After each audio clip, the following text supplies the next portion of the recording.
Fort Bragg City Council meeting, meeting concurrently as the Fort Bragg Municipal Improvement District Number 1 and the Fort Bragg Redevelopment Successor Agency, which I'll probably be able to say for maybe 6 months more. To our meeting, thank you all for coming. If you'll join us in the Pledge of Allegiance.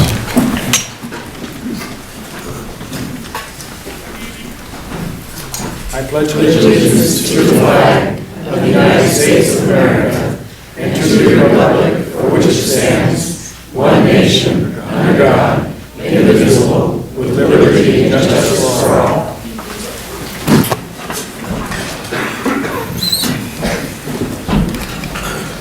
And Cindy, if you'll show that the council is all here. Under agenda review, with the council's permission, I will move the nominations for Planning Commission to before the public hearing, so that got some folks that are going to do enough time at the Planning Commission that we don't need to make them sit through this. Of course, I don't know how they could take themselves away, but so with that. Brings us down to mayor's recognitions, and the only thing I've got on here is the committee lists, which everybody should have gotten a copy of it, but for those, so folks will know who's doing what. On the Community Development Committee will be Dietz and Cimolino, Finance and Admin, Turner and Hammerstrom, Public Safety Committee, Dietz and Peters, Public Works and Facilities Committee, Turner and Peters. Economic Development Financing Corporation, those are our standing committees, those four. And then agency committees meeting with groups that might be put together with other council members from other cities. Economic Development Financing Corporation, which we'll be calling EDFC often, Cimolino. Fort Bragg Fire Protection Authority, Turner and Dietz. Local Agency Formation Commission, LAFCO, Hammerstrom. Mendocino Council of Governments, MCOG, Hammerstrom with Dietz as an alternate. Mendocino Solid Waste Management Authority, Turner. Mendocino Transit Authority, Peters. Casper Transfer Station Joint Coordinating Committee, Hammerstrom and Turner. North Coast Local Agency Coordinating Committee, Hammerstrom, and some some ad hoc committees. A new one, Mike and I were talking about it over this last year, and we thought, well, maybe if we got our heads together, we might be able to come up with something on inflow and infiltration. So we've got a new ad hoc committee working with our sewer lines. Millside Ad Hoc Committee is Turner and Dietz. The PEG Access Ad Hoc Committee, Cimolino and Hammerstrom. Technology, Turner and Dietz. Town Hall Dias Ad Hoc Committee, be a very short-lived one, Turner and Hammerstrom. So that's the meetings that aren't this meeting, who will be at them.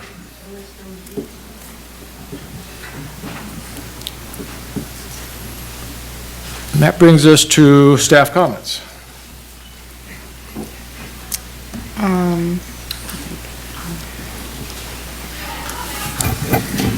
I have just a couple of comments to make. The first is some good news. We, as the council knows, we're in the process of refinancing our tax allocation bonds from the former redevelopment agency, and that necessitated the city to have its credit rating reviewed by Standard & Poor's.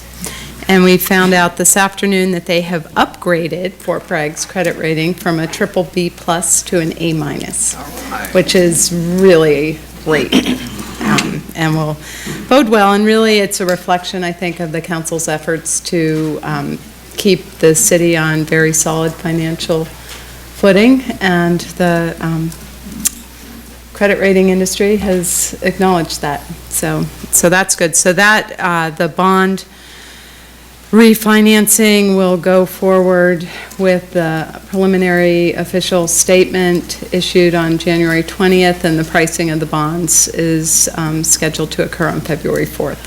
So it's all moving ahead. The second thing I just wanted to mention is I had the opportunity with a number of council members and members of the public and our visitors from Otsuchi, Japan, to go out onto the coastal trail last week, and it is magnificent. It is so stunningly beautiful, and you know, I've been involved in the project for a long time, and it was just so much better than I ever even imagined to be out there with a group of people and looking at our coast, and it's glorious. And, you know, it made me really think about all the work that has gone into it, and I just want to take this opportunity to say thank you to Marie Jones, who has worked really tirelessly for years on the permitting and the environmental review and the design, and it's just so much work. And you go out there and you can see how much work it was, but you can also see it like the future of our community, which is we are now a community with a coastline that is accessible. And it will just keep getting better. It was really, really exciting. And I've asked Tom Varga to provide a short update tonight about the status of the coastal trail and its kind of soft opening, which we are planning to have real soon. And I've also asked for Acting Lieutenant Gilchrist to give us an update on the police department. So. Tom, do you want to talk about the coastal trail, and then we'll hand it over to Lieutenant Gilchrist? So to kind of segue off of our recent visitors' experience, officially and technically the trail has not been opened. We really wanted to try and keep things available for the contractor to work on it during the winter as weather allowed, but many people are still going out there and using it, and frankly, our intent was, as long as people using the trail were respectful of it, respectful of other property, and, you know, not just the land, but also the contractor's equipment and materials, then, you know, we weren't going to make it a special point to chase folks off. But we have had some troubles with people actually driving down onto the trail. We've had some trespassing problems onto Georgia Pacific property. So it's been a mixed bag in trying to allow people to be excited and enjoy the trail versus those handful of knotheads that can't follow a little common sense and common decency. So the other thing is, as the area is controlled right now by the contractor, that also limits the city's liability exposure before the public gets out there to use it, because there are parts that are in fact incomplete. Nevertheless, the trail's popularity has made this informal arrangement just really difficult to keep up. So I think after some soul searching on my part and the assistance of the mayor and the city manager, we're going to see if we can't do a soft opening and just, you know, acknowledge the fact that it is being used, and we have to find a better way to make it available. Excuse me. So at this point, we're shooting for the end of January to at least have part of the project, which would be basically the trail, open for public access. We do have some things that will need to be taken care of before we do that. We will want to put in some bollards or other obstructions to keep people from driving out where they don't belong. We'd like to finish up the parking lot so that there's a logical place to park cars. We have a little bit of other traffic signage and striping, mostly at the Elm Street entrance, and a piece of split rail fence that needs to be done again to kind of control where folks go and don't go. There is kind of an unusual circumstance with the cable stairs that we've put in that lead down to Glass Beach, down along the bluff. They aren't ready for use, and we're going to have to separate them off, barricade them, or somehow. During the storms of last month, there was a fair amount of damage there, and so they just really aren't ready for public use. We need the contractor to get them back up to snuff so that they are ready for public use. And before we actually finish the project, because there are some parts yet to be done, we'd like to get the restrooms installed, some signage, benches, trash barrels, the usual street furniture, final repairs to some of the storm drain facilities. Again, the storms did hit us pretty hard, and to the credit of the designers out there, held together quite well, but there's still some superficial things that need to be addressed so it's a finished product when it's ready to be accepted. And what other items of work left to be done in the contract. And then lastly, just because we have a soft opening doesn't mean we want to not recognize and acknowledge all the different folks that pitched in and contributed effort, time, money, and so we would really like to have a true grand opening sometime later in the spring, and staff will be working with Mayor and the council to set that up so that it's done appropriately. It really should be a celebration of all that we've accomplished, and we'd like to have it turn out like that. And with that, I can answer any questions that you might have. Questions for Tom? Okay, turn it over to Chuck. Well, I have some more good news for you. We pretty much started the new year with more of a whimper than a bang, which was great for us. We ended up making 2 DUI arrests and 1 public intoxication arrest. Due to some intelligence we received from the California Department of Corrections, we ran 2-man cars that night as opposed to single units for officer safety reasons. It didn't seem to affect coverage too much. I think we did quite well. Regarding staffing, we have Brandon McGregor. He's in the 5th week of the FTO program. He's a local kid. He's doing really well. He's probably 2 weeks ahead of the game so far. He's moving along well. We have John Helpstab that just started. I believe he's in his 3rd week. He's been at arrest and control training and 832, so he's coming right along. He'll start his field training program when he returns from training this week. We're in our next 2 years of our post-training cycle, so I'm happy to say that we completed all the required training that post requires for the last 2 years. So we're in good shape on training. Our training budget looks good. We've got a lot of advanced training coming up for the officers. Regarding the robbery on North Franklin Street, we're getting good leads coming in. We've had leads come from Trinity County, from Stockton. We're actively following up all leads that come in. So far, we've been unsuccessful in identifying the people that conducted the robbery, but we're still looking at it, and we're still getting information coming in, so that's a good sign. And as everybody knows, we're in a period of transition. I just want everybody to know that we're handling it very well. Yes, we are short a chief, but I've been here for a long time, and I know how things are supposed to work. I have good support from the city and Chief Willis and Don McQuarrie, who's an administrator here to help out, so feel free to call me if you have any questions about what's going on. Any questions from the council? Well, thank you, Lieutenant. You're welcome.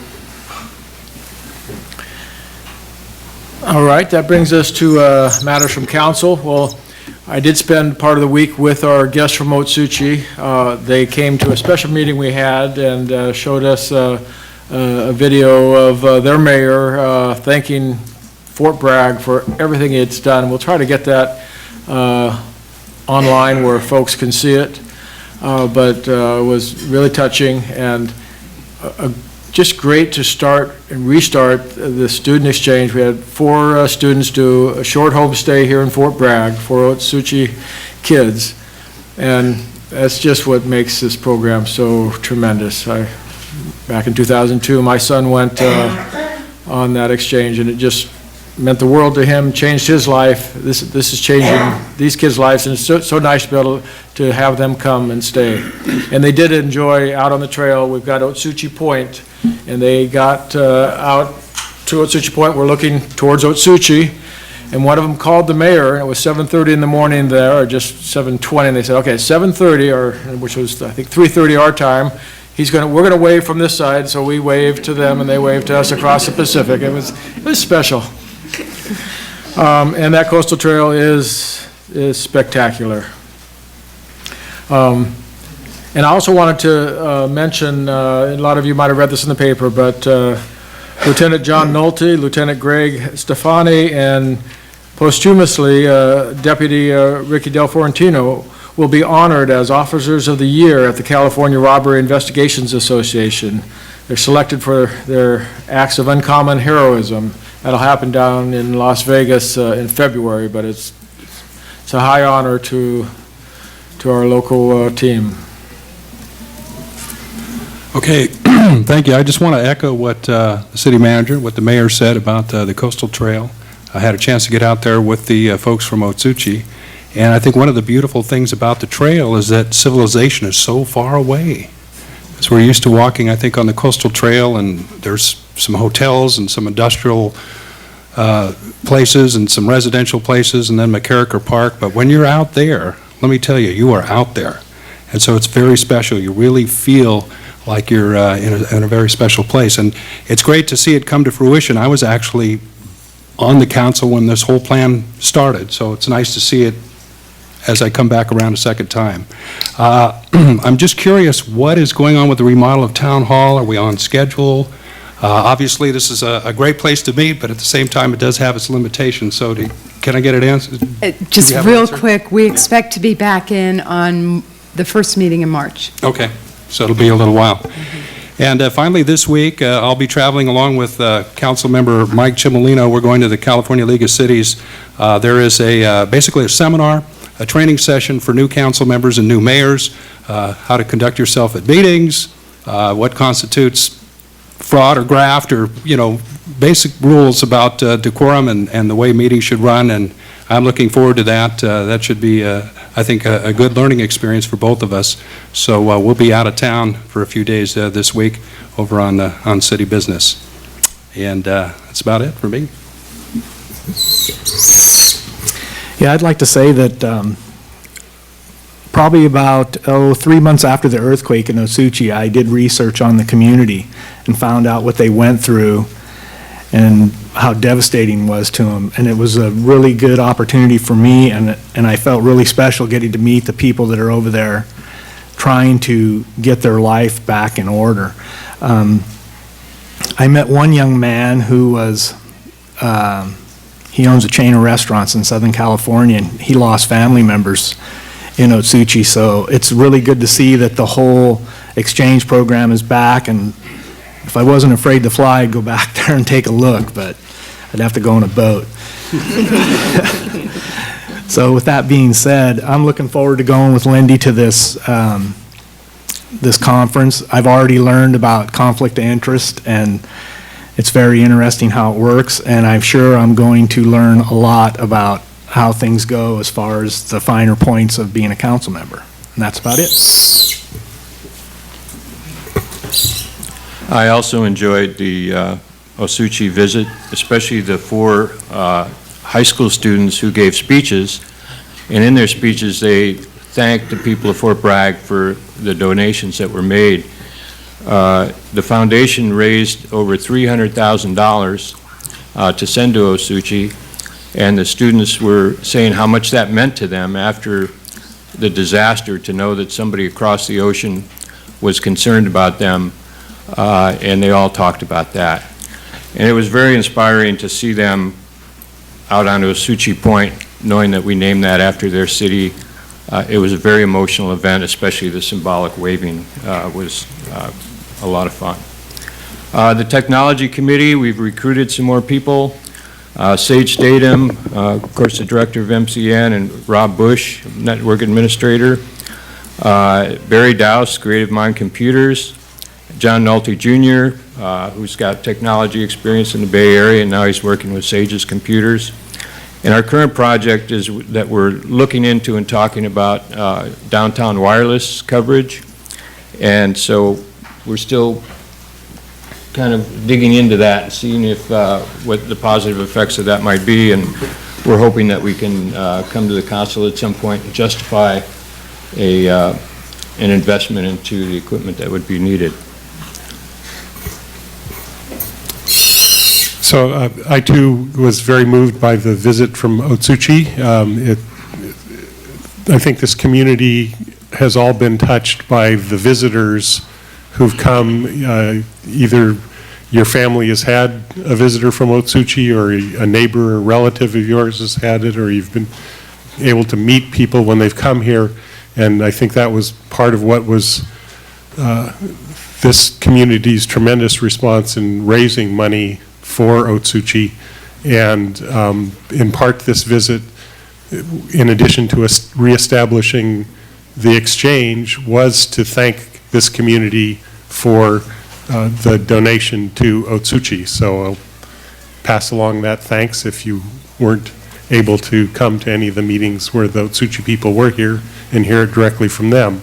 Thank you to this community for their incredible generosity, and know that the program is starting up again, and there will be additional visits from students from Otsuchi to Fort Bragg and students from Fort Bragg to Otsuchi.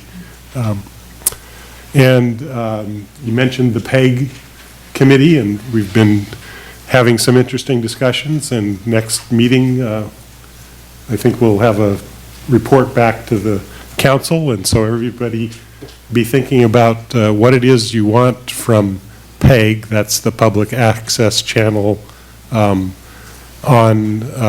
cable, but we're also trying to think about it even a little more broadly about how to get public television out to the community by cable and maybe by some other sources. So come to the next meeting and bring your thoughts about that, and council members be ready to think about it. Could you raise the volume? We can't hear anything out of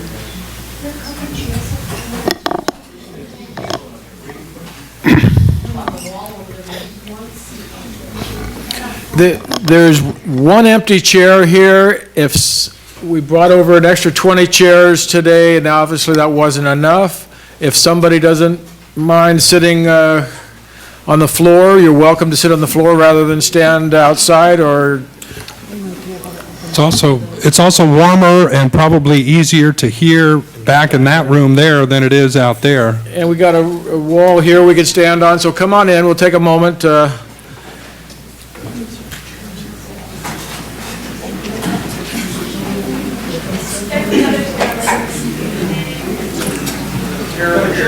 Here, folks. I'm going to take a moment myself.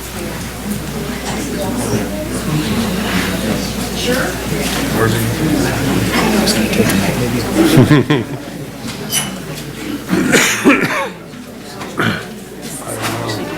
I'm having the same problem. Yeah, I know. I have to ask Jen.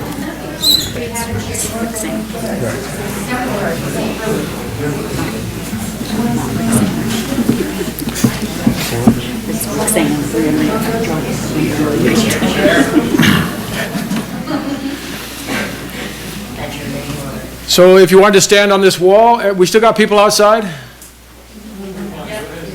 And we could stand on this wall, so make yourself comfortable as you can. I apologize, and we will soon, in a matter of months, be back to Town Hall. 6 weeks.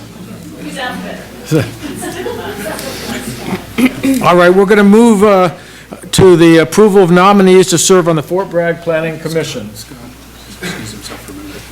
Oh, and we lost a council member in this musical chairs. There's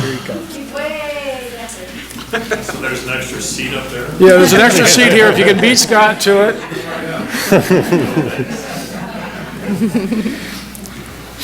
So item 5A, which we've moved up to the top here, is approval of nominees to serve on the Fort Bragg Planning Commission.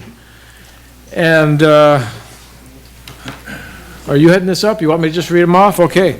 So there's three, every council person gets to appoint somebody to Planning Commission. We've just had an election where we had 3 people elected, so we have 3 nominations for the Planning Commission. My nomination is Mark Hannon, who has been my nominee, and Jerry Mello's before me. He's been working the Planning Commission for a while and been doing a great job, so I asked him if he would continue, and he said yes. Mark, would you like to say anything? Thank you. And he's long-winded. Thank you, Mark. And we need a nomination. I nominate Mark Hannon for my planning commissioner. I'll second that. Got a first and a second? All in favor? Aye. Aye. It's unanimous. You're in. And you wanted to take yours? Yeah, my nomination is Stanley Miklos.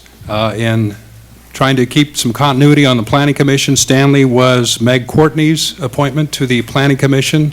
As the election unfolded and before the actual election, I approached Stanley and I said, if I win, would you like to stay on the Planning Commission? And he said, I don't know why, he said yes. So Stanley is my appointee. Stanley has been on the commission for a while now.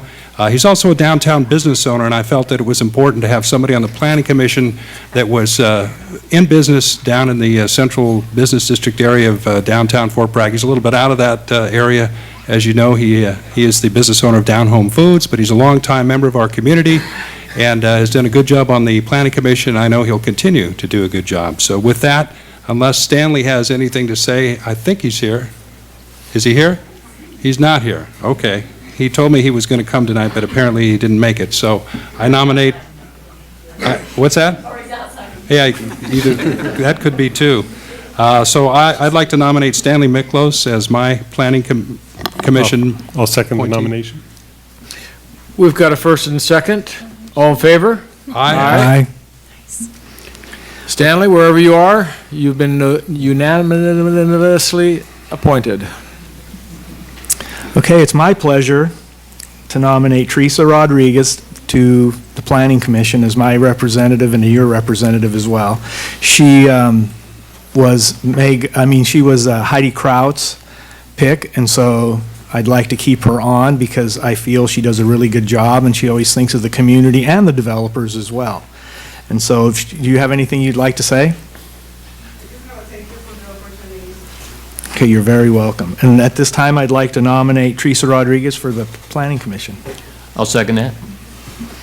First and a second. All in favor? Aye. Teresa, it's unanimous. Well done. I think the planning commissioners are just a little less crazy than council members. So watch out for them. They might get more crazy. All right, that brings us to our first public hearing, item 4A, receive report, conduct public hearing, and consider adoption of City Council resolution approving use of funding from the 2014 Community Development Block Grant for public facility acquisition and rehabilitation project on behalf of Mendocino Coast Hospitality Center to be located at 101 North Franklin Street. Mr. Mayor, before we start, I have to recuse myself because I have a conflict because I live within 500 feet of the proposed project. And so at this time, I'll be leaving. Can somebody text me or let me know? We'll call you in a couple hours. I'll bring a pizza. Yeah. You can probably go make a pizza.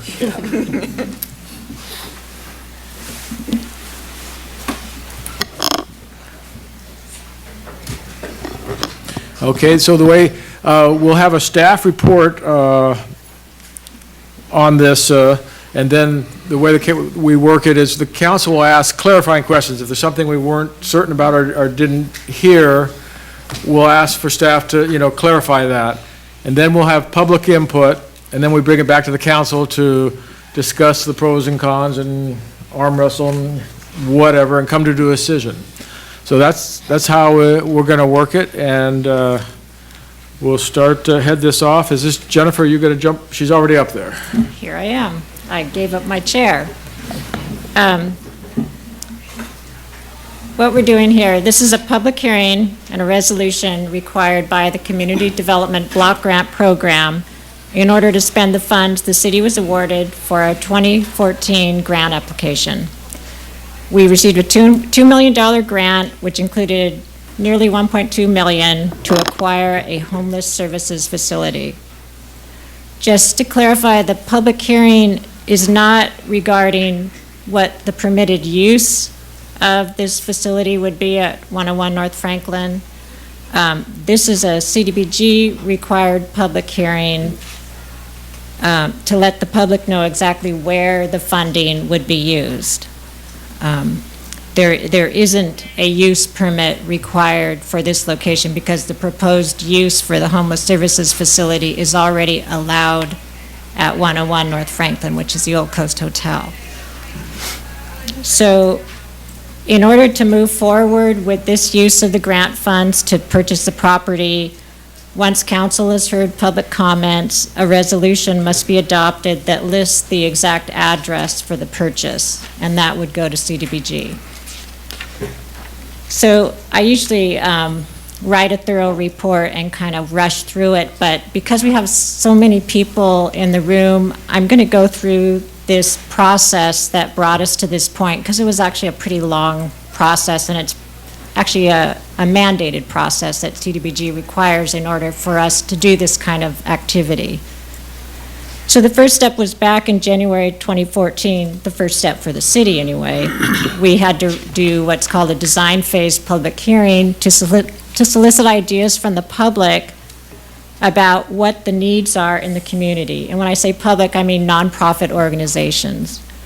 So we send out a huge number of invitations inviting every nonprofit we could find, and we had 5 attendees at the meeting. They brought forward some ideas. One of those was from the Hospitality Center to purchase a homeless services facility. They'd already been looking for a facility for several months at that time, and they had narrowed their search to a property at 300 North Harrison Street. Then in February, staff brought the list of activities from the design phase public hearing, combined it with some activities that city staff had been looking at, public works activities and planning activities, and we brought it to City Council on February 24th to get direction as to what activities should go into our CDBG grant for 2014, because we're only allowed 3 major categories of activities. At that meeting, council directed staff to move forward with 3 major activities, one of which was the acquisition and rehabilitation of a homeless services facility with a specific location at 300 North Harrison Street. On March 24th, we did a required pre-application public hearing. CDBG requires that before you submit a CDBG application, you have to have another public hearing to let the public know what you're planning, and then the city council has to approve all those activities that are in the application, and we have to send a resolution into CDBG. So at that meeting, we had a full house. There were a number of comments in the minutes, in the room, letters, et cetera, in favor, and a number opposed. At that time, it was noted that for that location at 300 North Harrison, a use permit process would be required, but that the CDBG application could be submitted before that was resolved, because the CDBG process is so long, you can't resolve all those things. No one would sell you a property with all the contingencies involved.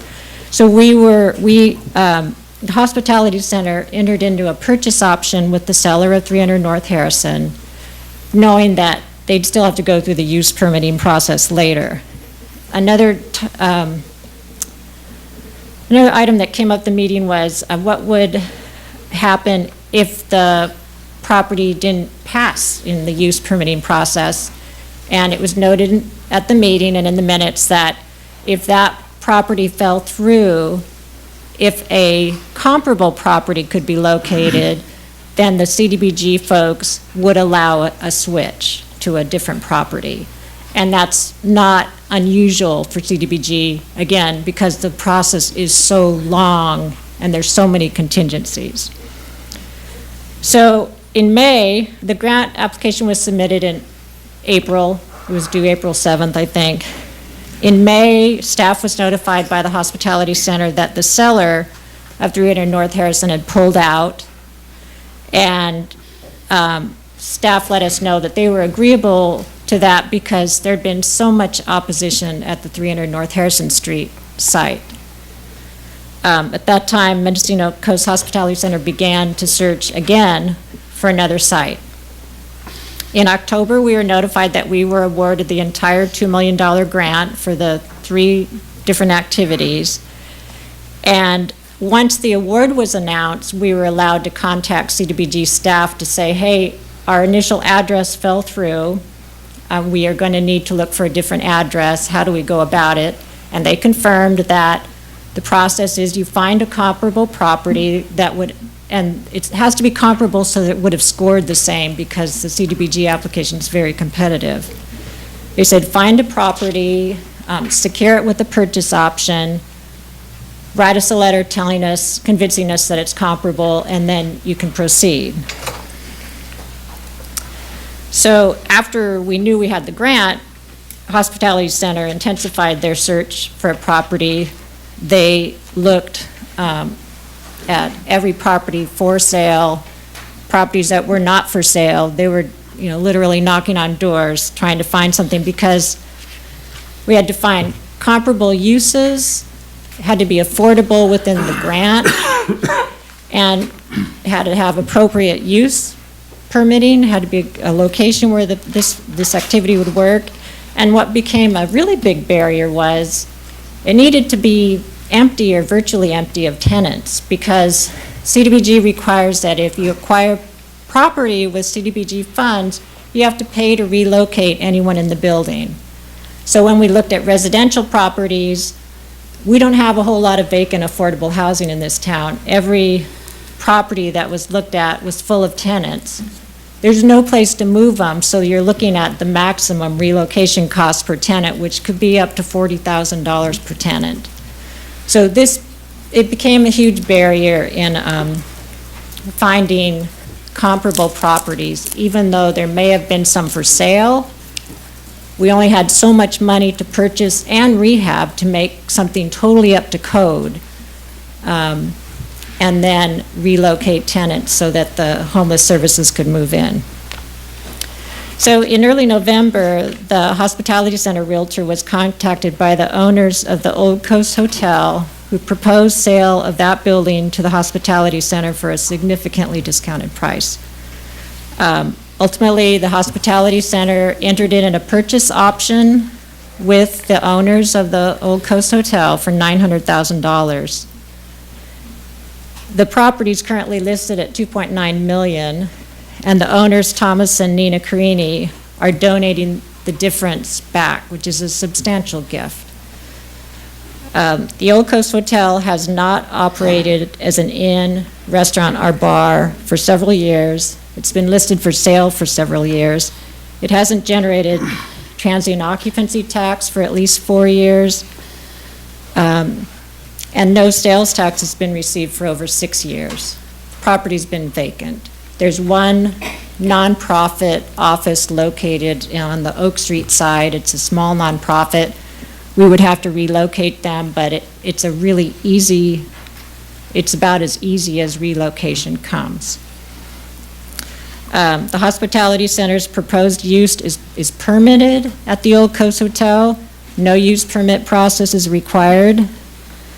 The location's at the very southern border of the Central Business District, and mixed use, including offices downstairs and housing upstairs, is permitted per the Inland Land Use and Development Code. Again, the public hearing tonight is a CDBG requirement. If Hospitality Center had, say, another funding source, they could just move in.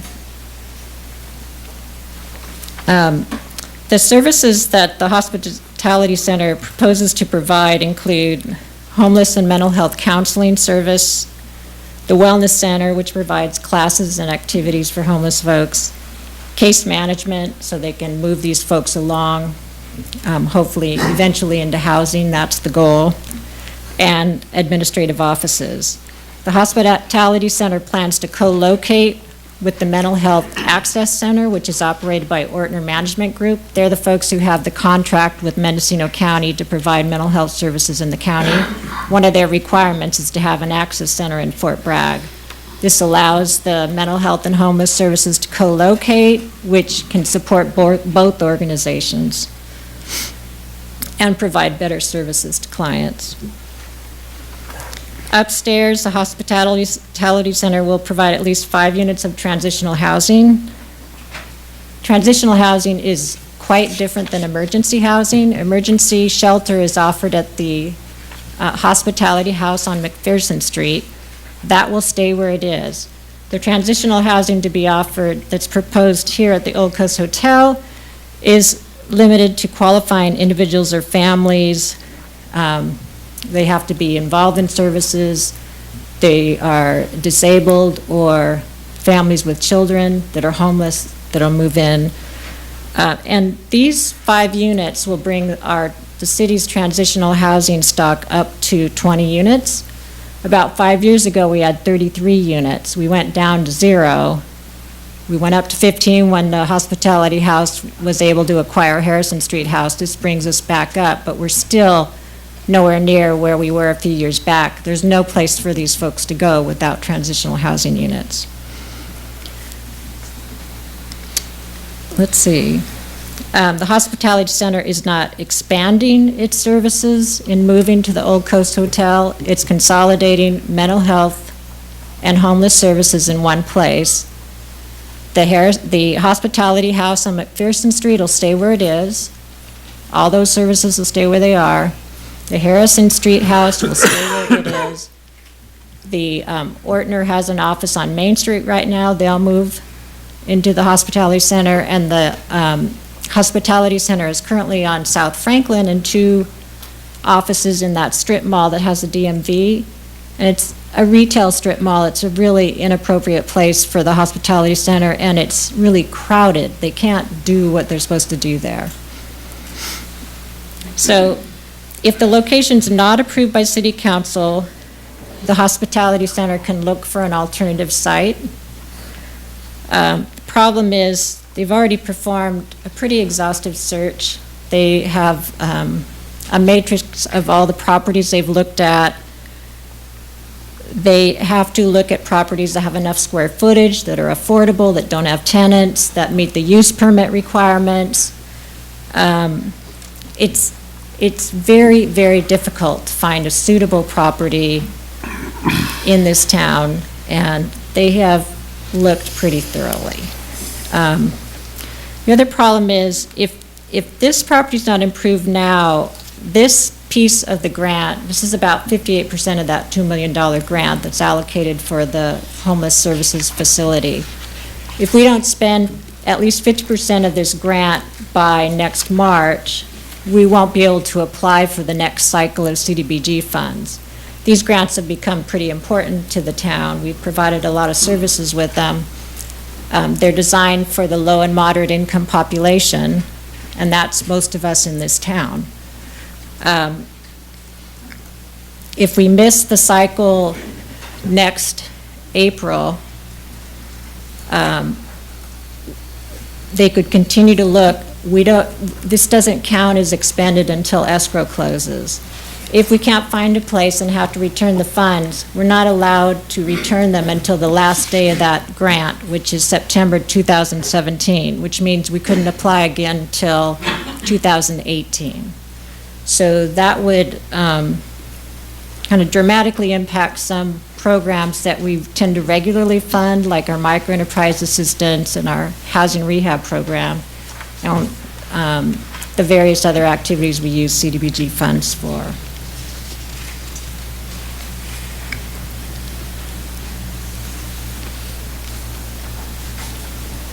So if the location is approved tonight, staff will submit the resolution and a letter explaining why the location was switched to CDBG. We have to do an environmental clearance activities. We have to check with the State Historical Society. I want to point out that this is a beautiful historical property in town. We all love it. They don't propose to change anything on the outside of this building, and they have a pretty good history of taking care of their properties. If you look at Hospitality House, Harrison Street House, they're in excellent condition. And they don't propose many interior changes to set up their offices. But we have to clear anything they do with the State Office of Historical Preservation before the funding can be approved. So once we clear all the special conditions, then the project can enter into escrow. And as we all know, that doesn't mean escrow can be a pretty, you don't know how it'll come out all the time. And we were pretty certain that if it went to escrow, all the parties are interested enough that it would proceed. But all of this just allows us to enter into escrow. That's all I've got. Does anyone have any questions for me? Questions, council?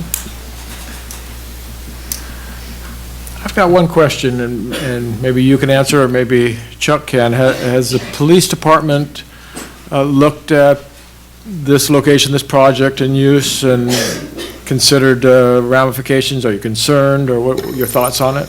Well, like everyone, every time there's a change, there are gonna be some concerns. You can't predict the future. You don't know exactly what's gonna happen. I've been here where we had a lot of transitional housing, and I don't think we got any more or less calls than at other locations throughout the city. The people that tend to be in transitional housing are not necessarily people that are struggling because of drug or alcohol problems. They're maybe, lost their job or something of that nature. The other people are being helped by the other organizations that are here. So I don't foresee it as being a problem. I actually kind of like the location because it's very centrally located. If you notice, a lot of the activity is in that location anyway, or 2 blocks to the east and a couple blocks to the north. So we've talked about it. We don't really have any concerns. We've worked transitional housing before, so I don't see it being a problem. Thanks, Chuck. Welcome. I just have a procedural question. Since there are but 4 council members, this might be for Sam, my recollection of how things would work is that if there's a tie vote, that would basically be a no vote, correct? That's correct. So in order to pass, it has to be 3-1. That's correct. Okay. Or 4-0. Right.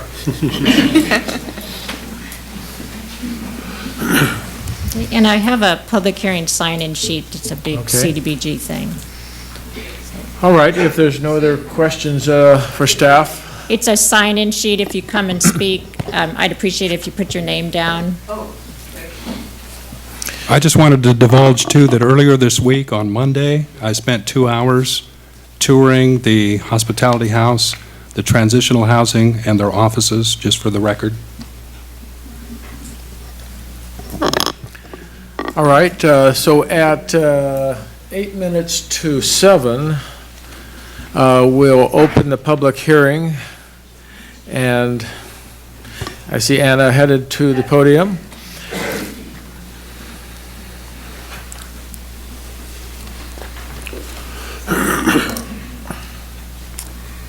Hello everybody, my name is Anna Shaw, I'm the Executive Director from Mendocino Coast Hospitality Centre. So I have a statement I would like to read to you, and then if the council members have any questions, that would be great. So, following on from the report that you just heard, Mendocino Coast Hospitality Centre wishes to acquire the property at 101 North Franklin Street because we want to reopen it as a bright spot in Fort Bragg. And there we want to provide the following services, all of which are permitted uses at this address. So first of all, there will be case management and support for people who have mental health problems. As you heard, co-located with us will be the staff of Integrated Care Management Solutions. There's a lot of names. That's a subsidiary of Ortner Management Group, and they run the Mental Health Access Centre, which provides clinical assessments and crisis services. So our mental health staff work closely with their mental health staff, and we currently case manage 60 people with serious mental illness. So to have both of the agencies working at the same location is a tremendous benefit for all the clients who need this essential mental health care. So the level of care that we've been able to provide in this fairly new project with our clinical and credentialed staff has been very high, actually. We've turned out to be really good at it. So that's evidenced by our substantial overachievement of the Medi-Cal targets in our contract. As you heard, we're going to provide a wellness centre, which is for people who have mental health issues, also homeless folk. There is activities and programming, including pre-employment training, Tai Chi, meditation, various programs which have an evidence base for folk with mental health in terms of self-recovery management. We'll provide our case management and support for people who are or have been homeless in an effort to get them housed or keep them housed. We'll provide all our administration and offices. I say all It's not that big. We're a small non-profit, but our administration and offices will be located there, as well as we will have 24-hour staffing so that we have oversight of all activities at this location 24 hours a day. As you heard, there will be 5 units of transitional housing to begin to close the gap on the 33 beds that our community lost about 4 years ago when Coast Community Centre closed their offices here on the coast. So first, and most importantly, in addition to thanking the City of Fort Bragg for its successful application for this Community Development Block Grant, I want to express our most heartfelt thanks to Mrs. Nina Atraz and Dr. Tom Carini for their large donation. This donation is the only way it is possible for us to acquire this centre for our services. So Dr. Carini told me just a couple of days ago that he and his wife get the chills every time they think of us, the Hospitality Centre, owning the Old Coast Hotel site for our community services, because it speaks so very deeply to their hearts. And as a surgeon, he told me that his hospital experience means that he knows how that facility is actually perfect for us in its composition, with the kitchen, the rooms, the meeting space, the courtyard. He said they're very appreciative of everything we do for the community, and his heart is moved by the opportunity to do this for us. So second, here's what the new site will not be. The Old Coast Hotel will not be a homeless shelter. That operation will remain on North McPherson Street at the Hospitality House, where we've been for nearly 30 years. So while we will have more square footage at the new site than where we're currently located in 2 rental units in the DMV strip mall, we are not increasing our operations, but rather we're having the ability to put all our programs under one roof with all our staff on site to work one-on-one with our clients. I know a couple of my staff are in the audience today. They can tell you how cramped we are. So thirdly, you've heard, Mendocino Coast Hospitality Centre and others before us have been searching for a location for this kind of project for many years, and specifically since we received this grant a year ago. Our first planned property, as you've heard, fell out of the matrix this April in 2014, eventually when we'd listened to members of the Fort Bragg Neighbourhood Watch Group. And since then, we have ceaselessly searched for a location which could meet all the demands and constraints of our operation and the community. So our analysis leading to this favoured option was based on a comprehensive matrix of more than 20 properties. So each one has been reviewed in terms of the following factors: square footage, price and rehabilitation cost, zoning and use permits, and the relocation factors. Fourth, the property itself will work well for our purposes because of the following factors. There is a fully enclosed courtyard with a high fence, which will mean that our clients can wait in privacy for appointments with no appearance of loitering or other street-based issues. Second, the high quality of the accommodation is a great fit with our other well-maintained properties in Fort Bragg. Anybody who would like to view our sites, just give me a call. We've demonstrated that we maintain our properties to the highest of standards. And then the configuration of office space, wellness centre and residential units will enable us to provide our essential social services. So fifth and finally, when you come to consider locating the Hospitality Centre at 101 North Franklin Street, please consider this. We appreciate the beautiful and pristine hotel that is being gifted to us, and we will maintain it in a manner that all the community can be proud of. We have an almost 30-year track record here of being a good community partner with pristine facilities at each location. We have tight organisational controls and supervision structures. We're currently including some of your town's mental health services in a completely inadequate and unsuitable location. Please consider the sheer huge scale of the search for alternative locations that has led us to this option. We need mental health care here on the coast at a safe, sober and peaceful site. We've demonstrated our ability to successfully work and get the coast share of federal and state resources here that are available through our county. And finally, we will put this property that has actually been closed up for many years to good use for our community. So thank you again to the city staff for their efforts, and thank you again to Mrs. Nina Atraz and Dr. Tom Carini for this truly wonderful donation. Any questions?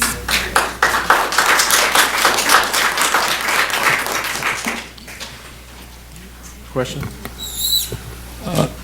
Thank you for your good work over the years. My first question is about ongoing costs. It's a big building. Yep. And I'm wondering how you are going to fund the ongoing costs for Yep. being in that structure. Excellent question, and you can imagine you are not the first person to have asked me that question.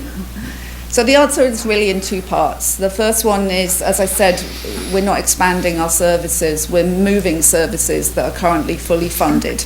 So we don't need any extra grants or any extra staff to move. The second question, the second part of the answer is clearly it's a much larger physical footprint than where we are now. But what will change is we will no longer be scrambling to pay rent. We will have rental income, we'll have rent that we don't have to pay, and then we will have rental income from our subtenant, Ortner. So the extra utilities costs, the extra maintenance costs, the extra insurance will all easily be covered by those factors. Okay.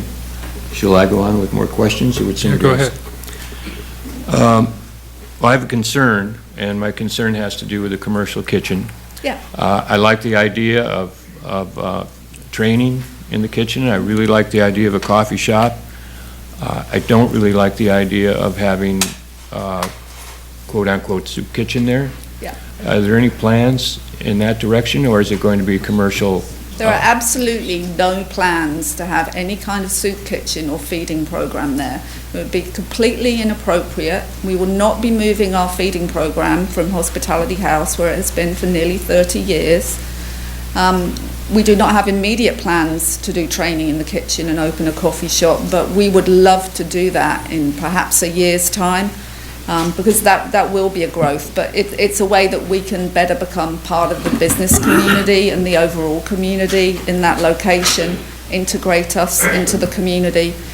But I repeat, the homeless shelter and the feeding program are staying at 237 North McPherson Street, and they will not be moving to the Old Coast Hotel. Okay. How many transitional housing units will you have, and how many visits do you expect there daily from all the other services combined? We'll have 5 transitional housing units. That's easy to answer. I would estimate that the foot traffic in the other services would be between 40 to 50 people a day. Those are people coming for case management appointments. They're people coming to participate in group work. And my last question, and I think this is important to us all, we've had several tragedies in our town with untreated mental health. We see it almost every day. In what ways is this project going to help the mental health situation in Fort Bragg? I'm going to speak for my organisation. So my board and staff really stepped up to the plate to take on a contract to do care management for people with serious mental illness. We've done care management for a while in a general way, and plenty of homeless folk have serious mental illness, so it was a great fit for us. But you know, in order to do that, we had to learn to bill Medi-Cal. I don't know if anybody in this organisation, in this room, works in healthcare, but trust me, the paperwork for Medi-Cal, if you've never seen it, you're lucky. So not only did we take that on, we took on the case management of clients that were transferred from the county, and I'm going to be frank, with completely inadequate paperwork, the county had not managed to make this program work. That is why it was outsourced. So, you know, both to give my staff who share workstations right now in order to access the database for the Medi-Cal billing, and my staff who share 2 inadequate interview rooms amongst all our programs, the ability to effectively deliver the vital care management programs that we need in our community.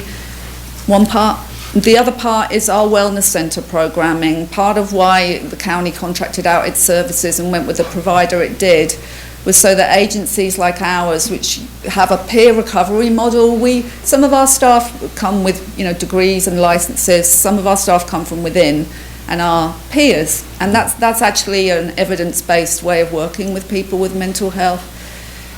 So to cut a long story short, the centre where we provide that kind of group work and those kind of support systems, again, right now we're cramped in a unit where we have to use the rear entrance, partly because the bathroom is there, so that people don't have to walk right through all the meetings to use the bathroom, and partly also so that the foot traffic happens in the alley. It's inadequate. I mean, if Fort Bragg wants a decent location for its mental health services, I'm asking you to take some action. We've really stepped up to the plate. Nobody else in this community wanted to do this. We did it. We pushed Ortner to bring the access centre here.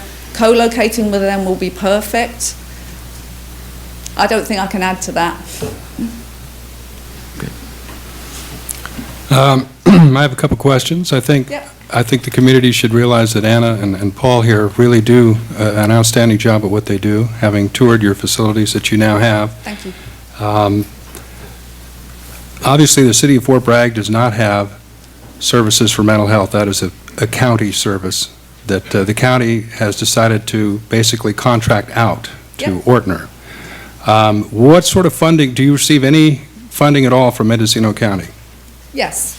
We receive a variety of funding. The funding that we receive directly from Mendocino County goes towards our Homeless Resource Centre service and our shelter.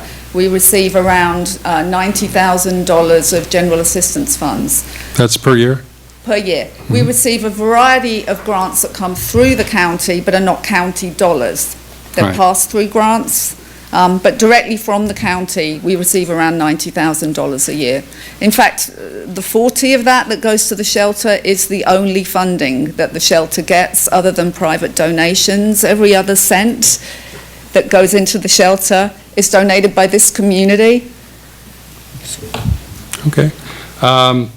Couple of practical questions. I don't know exactly how many employees you have. 15. 15? And I know that there really isn't off-street parking in the property that you have. There's, I think, just a couple of parking spots in the back there, but the parking lot that normally came with the Coast Hotel is not part of this agreement. Is that correct? There are, I think it's 2 spaces out back, which one is a disabled space and one, we have a couple of company vehicles. Doesn't that sound fancy? We have a really old Taurus and a truck that the city gave us when, so we're grateful, don't get me wrong, but, so we'll be putting our company vehicle there, and we will need to use street parking, sir. That is what we will need to use. There is not a parking requirement for us to take the Old Coast Hotel, but what I need to say is that some of my staff do not drive. Most of my staff work off-site sometimes. Although I have 15, there are 15 of us. 3 of those people are based at Hospitality House. We will cover 7 days a week, so those people are spread right throughout the week. I have this kind of staff who carpool, both for environmental reasons and for reasons of poverty. So there will not be 15 cars needing to be parked there. I know from when we looked at other properties that did have parking requirements, the projection is more like 8. And clearly it's in our interest to get along with the neighbours. So we will not be, pushing neighbouring businesses and residential folk out of their customary parking. We've already talked about the need to go talk with neighbours about the use of the street parking.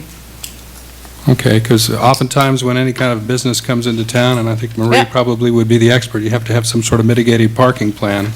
And I don't know that this project actually includes that or not. I was just As curious. I understand it, we're not required to have a parking plan, but it's in our interest to work with our neighbours well.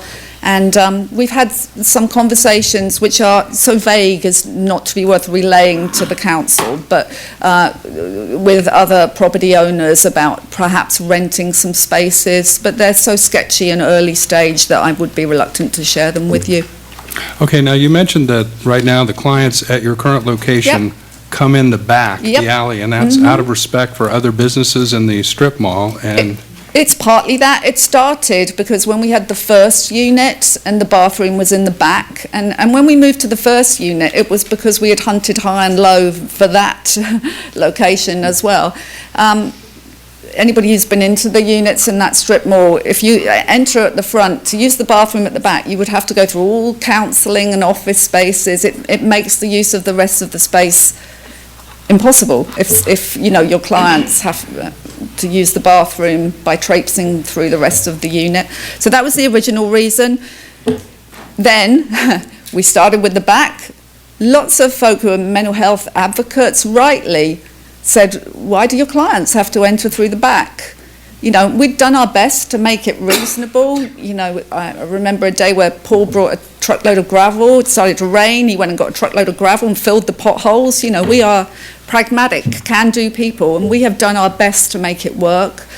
But anyway, so we decided to try entering through the front, and it was just not fair on us or the neighbours, because unlike the Old Coast Hotel, where there is a secluded, high-fenced courtyard where the clients can come right off the street and wade in privacy, that is not the case in that strip mall. You know, the clients would be back and forth. We would have to go out front and move them. In the end, we reverted to the back. We gave it about, I think, a 2-week shot, and we reverted to the rear.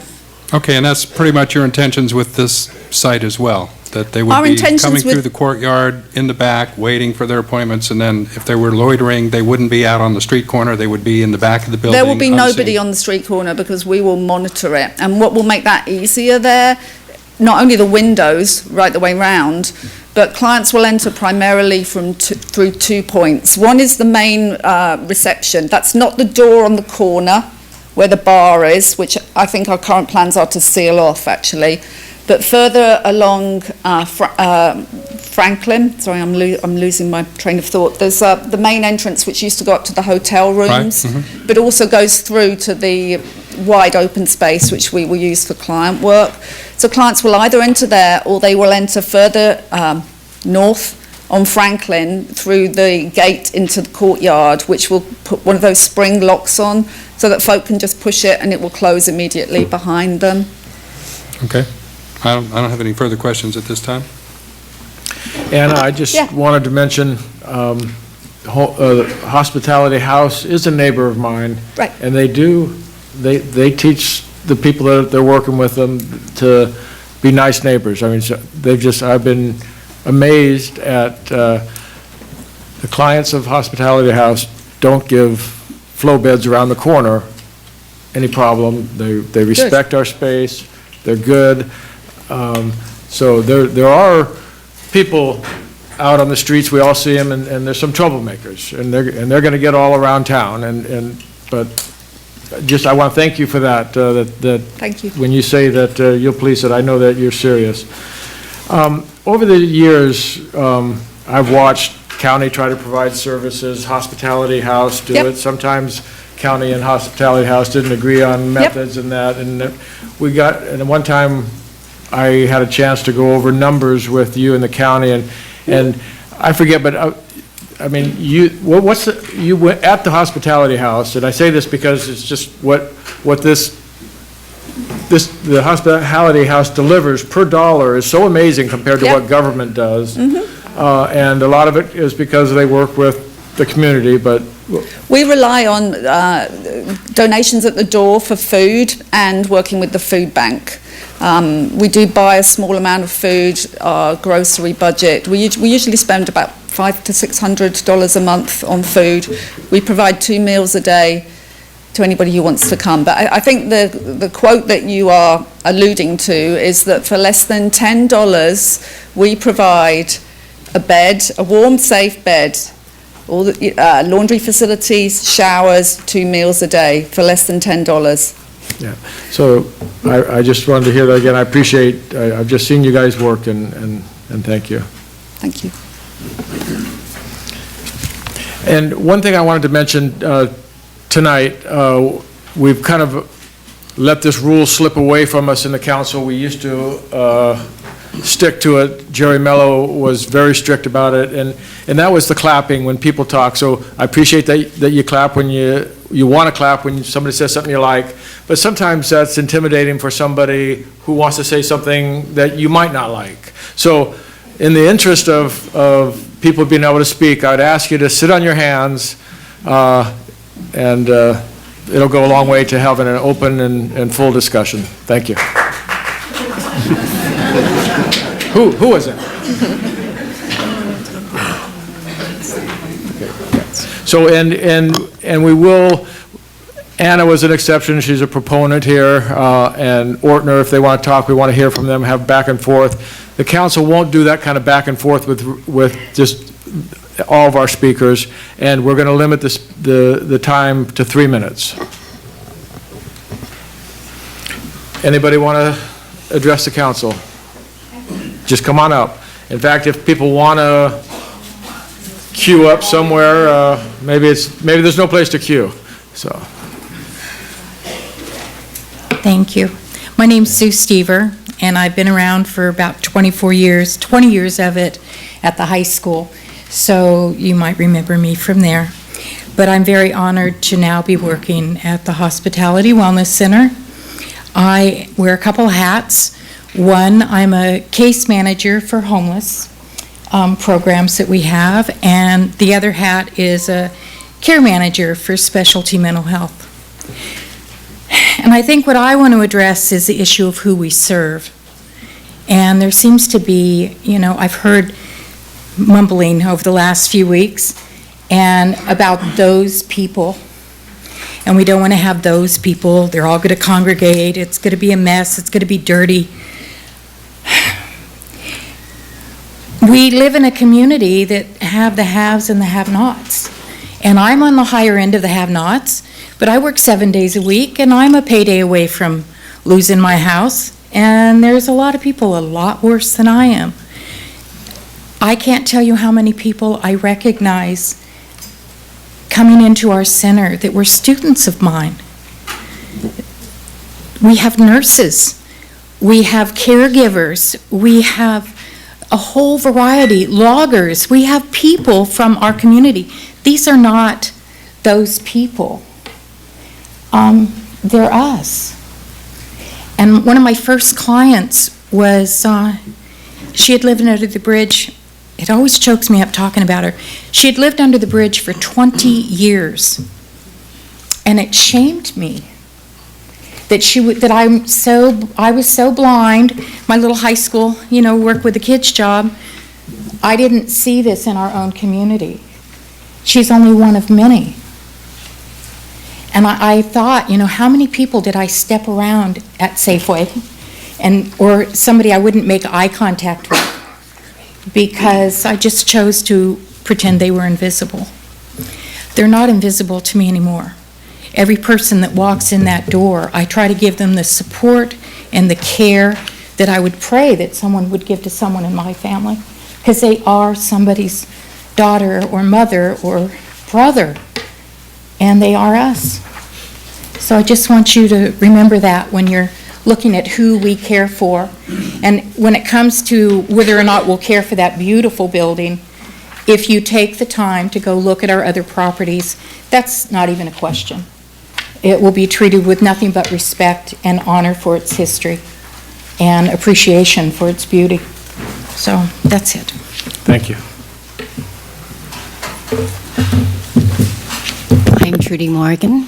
My oldest brother was homeless, but I also have had a business in Fort Bragg for many years. And I agree, we need a place, but we do not need them downtown. We do not need to be stepping over them. And I'm glad that, Mr. Turner, that they're not in your face, but they're certainly in Purity's face. They're certainly parked by and camping where I try to go. The other day I wanted to go to the post office. It took 3 of us to stand back while a mentally ill, who definitely needs a place to be, but while a mentally ill patient was doing their whatever they were doing, so that we felt safe to go around them. I agree. Hospitality House, you are a gift. You are a gift. But downtown, it's not a gift. It doesn't beautify Fort Bragg. What is it doing for Franklin Street? Have you walked down Franklin Street? I drive down Franklin Street early in the morning, and I know I've stopped and I've given money to those who are sitting there and whatever, but they're sitting there because they only have this little place to go. I don't know why you can't use your extra money to find another spot, but my concern is I am a business. I know what I have to pass. I see what I have to see. I have seen Susan Winding's business be full of feces when it rained hard last time because they use in between the buildings. I know there are people that need to help, but there are people that come along with these people that we just don't need downtown constantly. And I'm sorry to be hard about it. And I tell you, I know that they're wonderful people, but I also know that it is not beautifying our community. And that's just my opinion. Thank you. Thank you.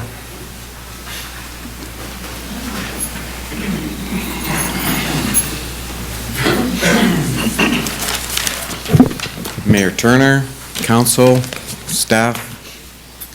My name is Jim Shaw, and the green flag is, my last name is Shaw. I am married to Anna Shaw. I came to Mendocino County when I was 19 or 20 in 1976, and I was a tree faller for 5 years. I taught at Fort Bragg High School for 6 years. I've done a lot of other jobs in and around Fort Bragg, Mendocino, Compshe, Anderson Valley. And I was here when the governor decided it would be a good idea to kick 30% of the mental health population out of facilities in California, and I watched them all come up to Mendocino County. And one thing I want to say before I make my statement is that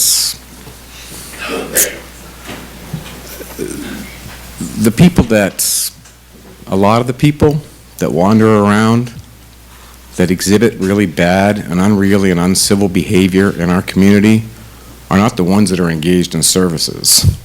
They're the ones that are actually not downtown. They're in Pudding Creek, Hare Creek, Otis Johnson. They're the ones that aren't engaged in services. Anyway, so I'd like to say, I did write a letter of support and send it to you. I'm just going to reiterate it if that's okay. I've always championed the equitable and adequate allocation, acquisition, and delivery of public services to the coast. As a past FEMA and SAMHSA Community Mental Health Grant Administrator and past chair of the Mendocino County Mental Health Advisory Board, I strongly believe long-term and adequate facilities are paramount to enhancing the agency's performance and the delivery of the services to the consumers. Approximately 18 months ago, the county outsourced county mental health services to private agencies, and it is critical the agencies receive public and private support from municipal government and the constituency, including collaborating on locating exceptional facilities and developing an effective infrastructure for the delivery of the services to the community. This is also part of the Fort Bragg City Council's mission. I urge you to support relocation of the Hospitality Wellness Center services to 101 North Franklin Street in Fort Bragg. Housing Mendocino Coast Hospitality Center's case management and other services and ICMS's access center together at this location enhances the agency's infrastructure, performance, and delivery of services. It also enhances access to and for consumers with marginal resources and mobility. MCHC, Mendocino Coast Hospitality Center's extraordinary standard of facility use and maintenance is exemplified at the Hospitality House on McPherson Street, the Transitional Living Facility on Harrison Street, and their temporary offices on South Franklin Street. One visit to those facilities will shatter the grim stereotype often associated with service facilities for the indigent and disadvantaged. It is in our community interest to support a permanent location for the Mendocino Coast Hospitality Center's essential services, particularly where a private, nonprofit organization's commitment to and delivery of services is continuously and positively lauded by county administration, county and private agencies, our city government, and consumers inland and on the coast. In closing, I'm not going to quote, well, I will. I express immeasurable gratitude for the extraordinary generosity and love that Carini family hold for Fort Bragg. generosity and love for Fort Bragg, which I hold and I hope to hold forever. Thank you. Thank you.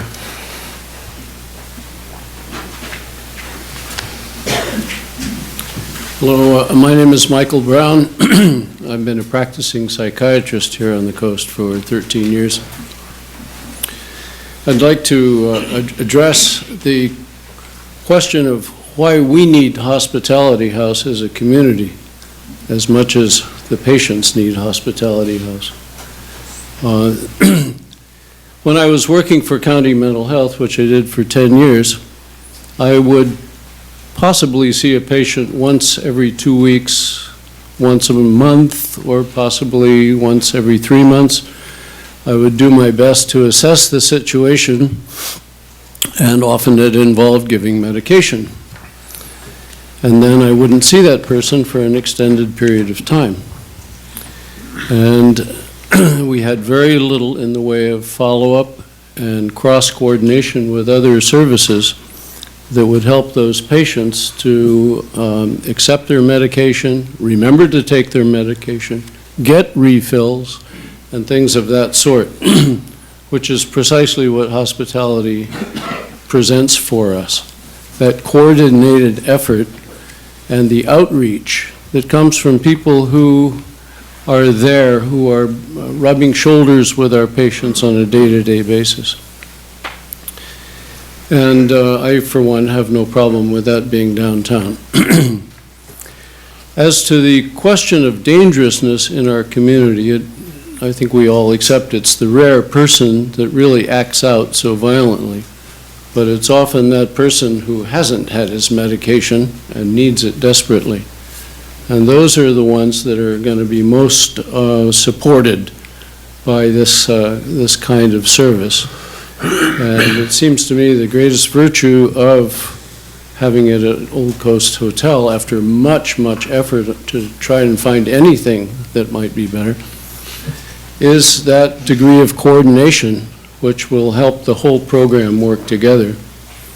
Our community is just the size where we're very familiar with our patients and and the people that receive our services, so that there's a lot of cross-communication, even on an informal basis. Have you seen Joe? He's looking a little bad. Could we send somebody else out to see him this afternoon? It's that kind of continuity that really makes the difference.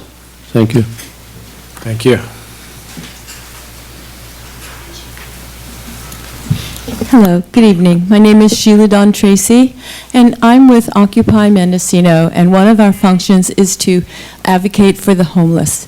I wanted to say my first reaction was this seems like a little bit more of a boon for the services, the administrative services, than the homeless, if only 5 units are in transition housing. It's just a drop in the bucket.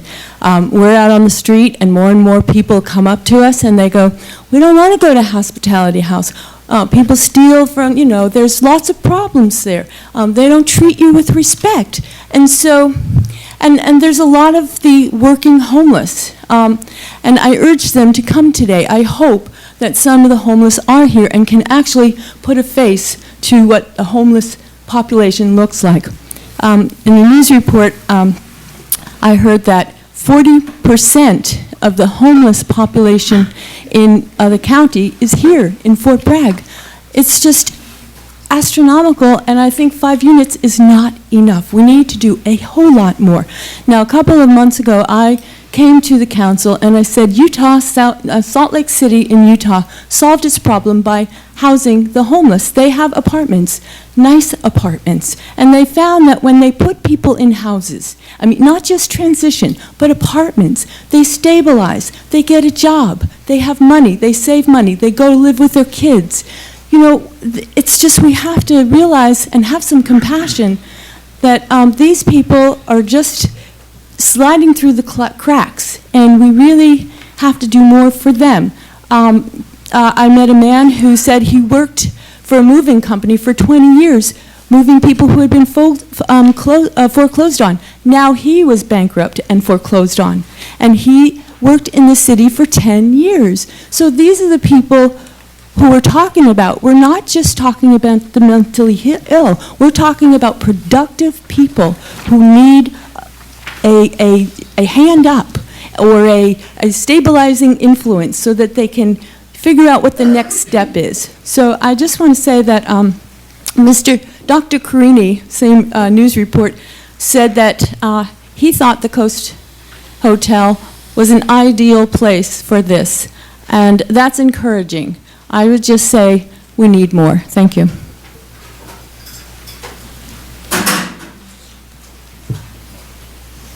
Mayor, council members, my name is Christina Harju, and I'm a case manager for the Mendocino Coast Hospitality Center.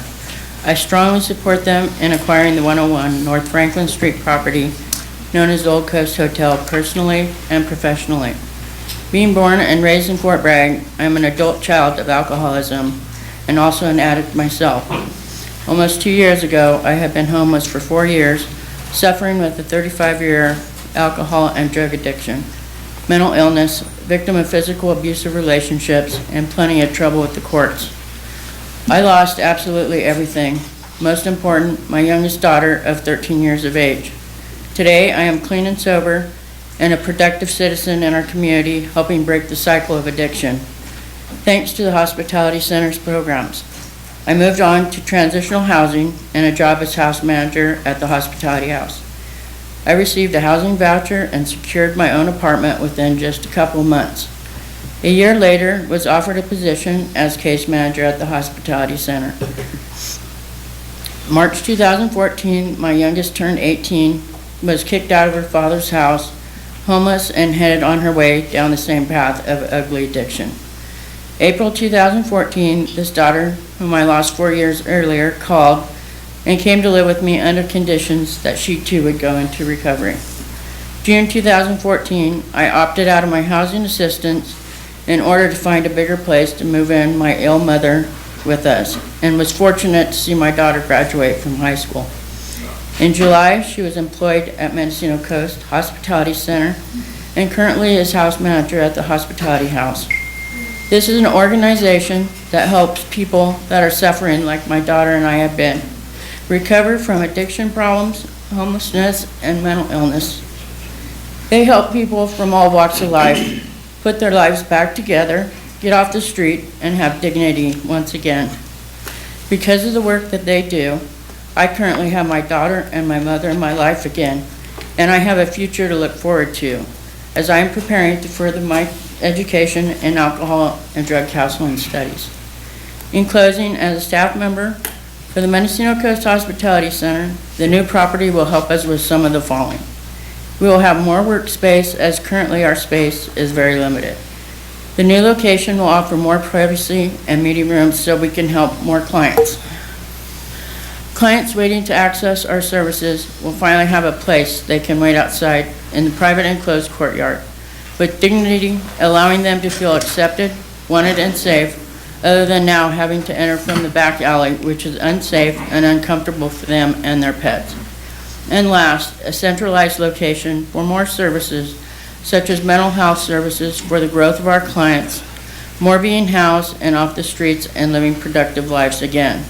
I truly believe the proposed property is ideal for our new location and will be accepted by its existing low-income housing and longtime neighbors. Thank you. Thank you. City Mayor, council members, gallery. My name is Evan Dick. I'm a resident of Fort Bragg, and I care very much about all human beings like all of us, and I'm very heartfelt at these stories, and my heart goes out to anyone that is in physical or psychological need. And I think it's wonderful that we have all these kind, loving folks here. However, the situation at hand is almost twofold for me. It's almost a planning issue. I personally think that all of these entities should be grouped together to ease all of their inner workings and cost. However, I have problems with it being in the business district. I have problems with it possibly conflicting with tourism and possibly the residents. And I really like all the attributes of the building, and I think it's really great and beneficial, but I'm apprehensive. I was apprehensive when the city put the homeless tent in my neighborhood, and Mrs. Williams had somebody, again, it's related to the mental health services, and there's possibly a slight distinction in the group of people, but crime went up in my neighborhood. So, and I've had other things like a commercial bus yard tried to put in my quasi-residential neighborhood. I don't know, even though there's a desperate need for this facility, I don't know if in our downtown district that the business owners are struggling and the residents use it. I don't know. I just really appeal to you folks to think this over before you make this decision. I feel bad saying I don't want it there because we need it so badly. But at the same time, if I had a business there, you would really be hearing from me here on this podium. And the lady that owns Purity Market, I know where she's coming from. And I know where everybody's coming from. So I'm caught. Having said that, good luck on your decisions. I'm glad I'm not y'all. But, and I hope we work this out. But we have to think about the businesses, the community members, the people that are in need. We're all in need here. And, like I've said before, it's hard to undo choices like this. So let's make the right choice. Thank you. Thank you.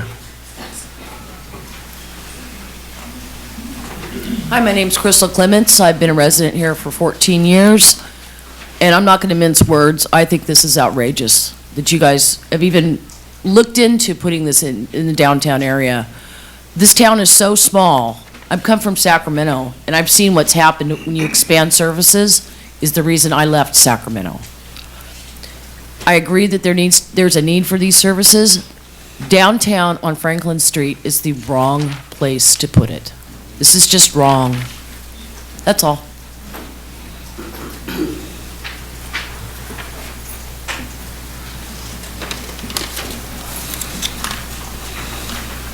I guess I'm the only one that's saying that.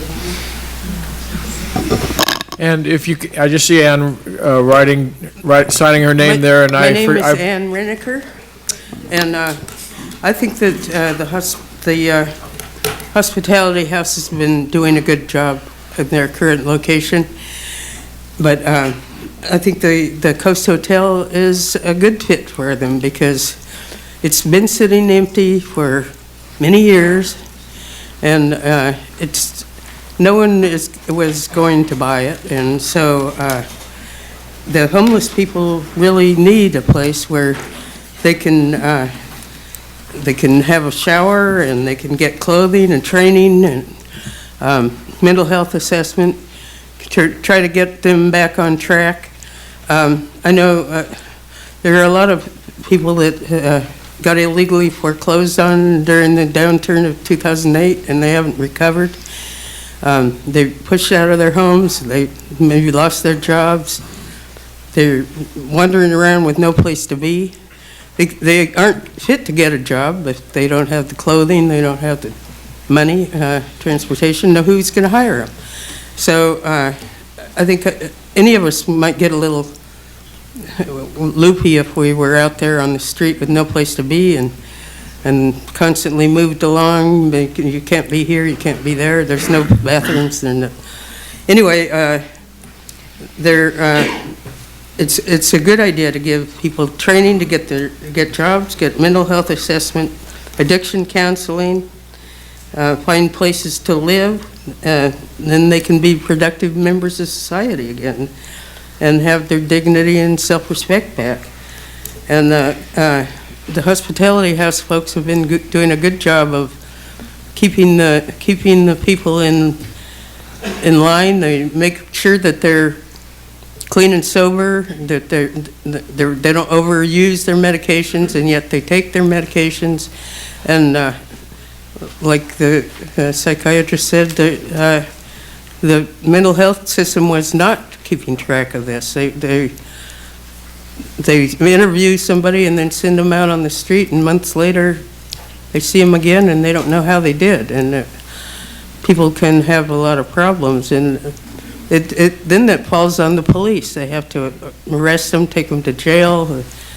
A lot of times they'll get involved with bad drugs, and and really go crazy. So this is not happening with the people at the hospitality house. I've watched what's going on there, and they're getting food, they're getting a bed, and they're getting, told places they can help out in the community, and they're not being a nuisance in the neighborhood. I think the people that are a big problem are not the ones that are using the services. People that really want to get help need to be able to have these services. So I really think that it's a good place for this, and I think that we should give them a chance. And I hope it works out. Thank you. Thank you, Ann. And now, as I was saying, if you could sign in there, it will. You did, Ann. I saw that. If other folks could sign in when they speak.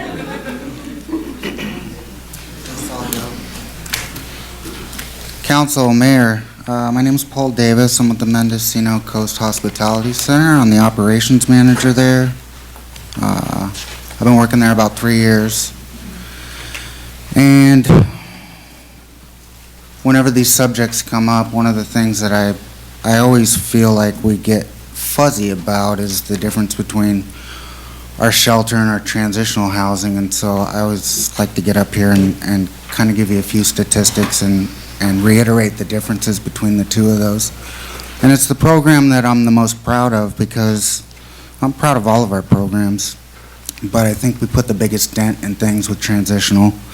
And as has been stated here before, it is not an emergency shelter program. This is for people who have a disability. This is for people who have income and can pay rent. It's for people who are ready for that next step to get back on their feet and get into their own place. In a community this small, it's difficult to do that because low-income folks find themselves on waiting lists. They find themselves with various income sources that haven't come through yet, and they just need to get organized and have that time to get into that apartment or rent that room.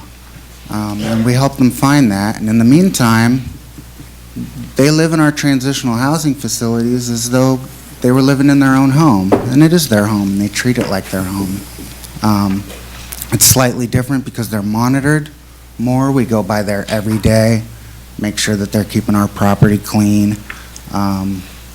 They have life skills training. And so I just want to share with you that in the couple of years that we've had the Harrison Street property, we've had 45 people there.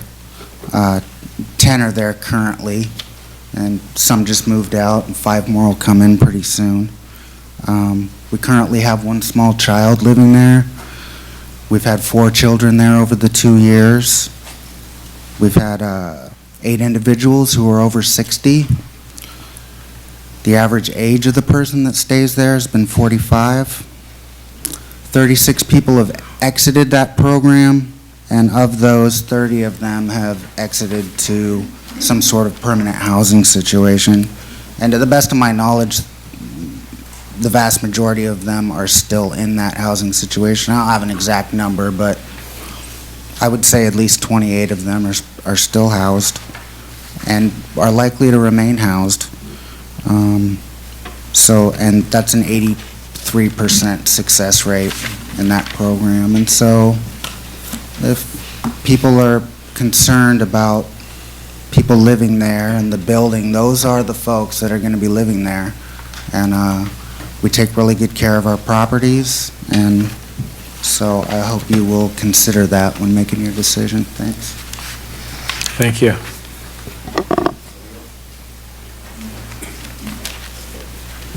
Hello, my name is Douglas Shuteau, and I can say unequivocally, I'm totally against the item on the agenda.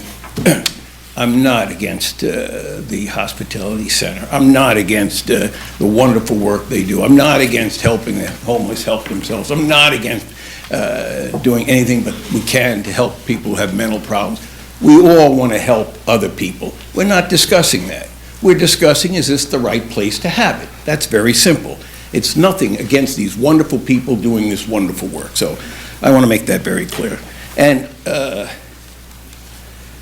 so one point I do want to make here, though, this the downtown is really the question, I think, one of the matters to be questioned. And I read recently in the San Rafael newspaper reported that when the St. Vincent de Paul expanded their service, many homeless from out of the area moved in, and more than 70% of the downtown merchants say their business has been affected, costing them thousands of dollars in lost sales and tax revenue. So the question is there someplace else that this could be done, and maybe in a way where all these parts that they have could be put together in a really good manner? So the question is it necessary to take a truly historic, wonderful old coast hotel, which if owned and operated by any reasonable person, would be a successful addition to the town, providing many jobs and revenue? Why have transitional training for jobs when you're closing down a building that could provide a lot of jobs and a lot of tax revenue? Now, I don't know anything about the owners of this property, but I suspect that if it's worth $2.9 million and they're selling it to you for $900,000, they're going to not pay taxes for the rest of their life. They'll have $2 million in tax credit or something, because if they wanted to put this on the market for $900,000, even Scott Dietz could sell it in 24 hours. So that's the question, is what could this building be used for? And I think keeping it as a tourist attraction, as a historic building. I remember going there and eating many years ago, and it was a delightful place. It had a nice historic menu. It was just a wonderful addition to the town. So I say, if you spend all this time and money looking for other places before you found this one, you must have a list of alternative places to go to. You can't study every building, either you said that was for sale and some that was not even for sale, and not have a fallback place of where you could go. For $1 million, there's a lot of property around here that could be fixed up to accommodate the needs that you have. More importantly, what you're doing is wonderful. I 100% support it. This building, I would like to see put on the market and sold as a restaurant bar. Thank you very much.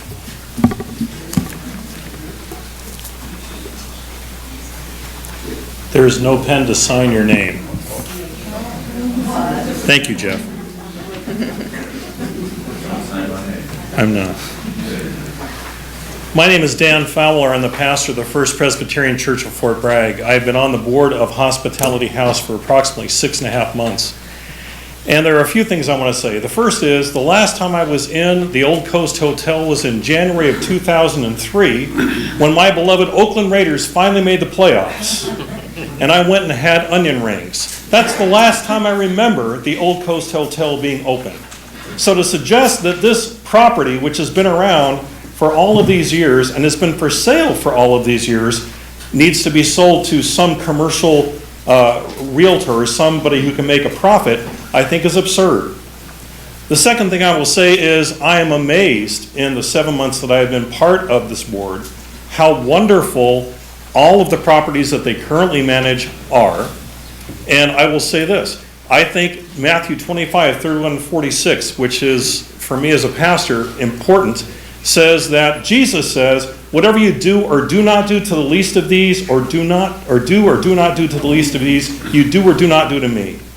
We have a priority here as people of Fort Bragg and Mendocino to take care of our own. The assumption that half of the people or more come from out of town is wrong. I have friends who work with the homeless, people who taught at the high school, who said, a lot of these folks that I work with, I taught in class. So please, don't have the misunderstanding that people are coming from out of town to be here. And I came from Sacramento 12 years ago, and I worked with homeless folks there, and I will work with them here because God calls me to do so. I hope you will vote for this proposal. Thank you. Thank you. Hi, my name's Terry Gentry Mosier, and I am a mental health client. I haven't had a psychologist since Dr. Klein retired. Thank God he was able to get me on the right kind of meds that I've continued to stay on. Recently, in June, I had a really hard breakdown. I mean, I was just hysterical for 3 days and had to go to the emergency room. And that was June 9th. And they were very helpful. I knew I was safe there. And June 9th was the day that I became a client of Access. And if it wasn't for Access, I would not have made it through that week. I was planning on jumping, and that's not cool. But hallelujah. And one thing I want to make sure that everybody really understands is that the hospitality center where we can go have dinner every night is staying where it's at. The Access Center needs the Old Coast Motel. And on June 9th, when I went to go and meet John, immediately from walking from the hospital, I walked down that back alley. And please, all of you, go check out that alley. It was one of the most degrading things I've ever experienced in my life. I mean, we're talking ankle deep in mud that smells horrible, and I'm sure none of you would even allow your dog to walk through it. The Old Coast Motel is, the businesses that are near it is Down Home Foods, Mendo Litho, I believe is the name, Figuritos, and La Bombas. It's not in the big tourist area. I live immediately across the street from the Old Coast Motel, and I never see tourists, ever, except when we're having our parades, and that's not tourists, it's our locals. I get to meet my new psychiatrist on the 22nd, and me being here, especially having severe social anxiety, it's going to be really a treat for myself. So please allow us to have a place. I went and peeked over the fence into that courtyard, and it would be really, really nice to have a place that when I'm having a hard time, that I can go sit and be with professionals and other people that are similar and like me, and be treated with dignity and respect, and know that with my profession that I have a place that I can contribute and be able to help. Thank you very much. Thank you. Please let us have this. We deserve it and we need it. Oh, and like, one more thing. I completely understand the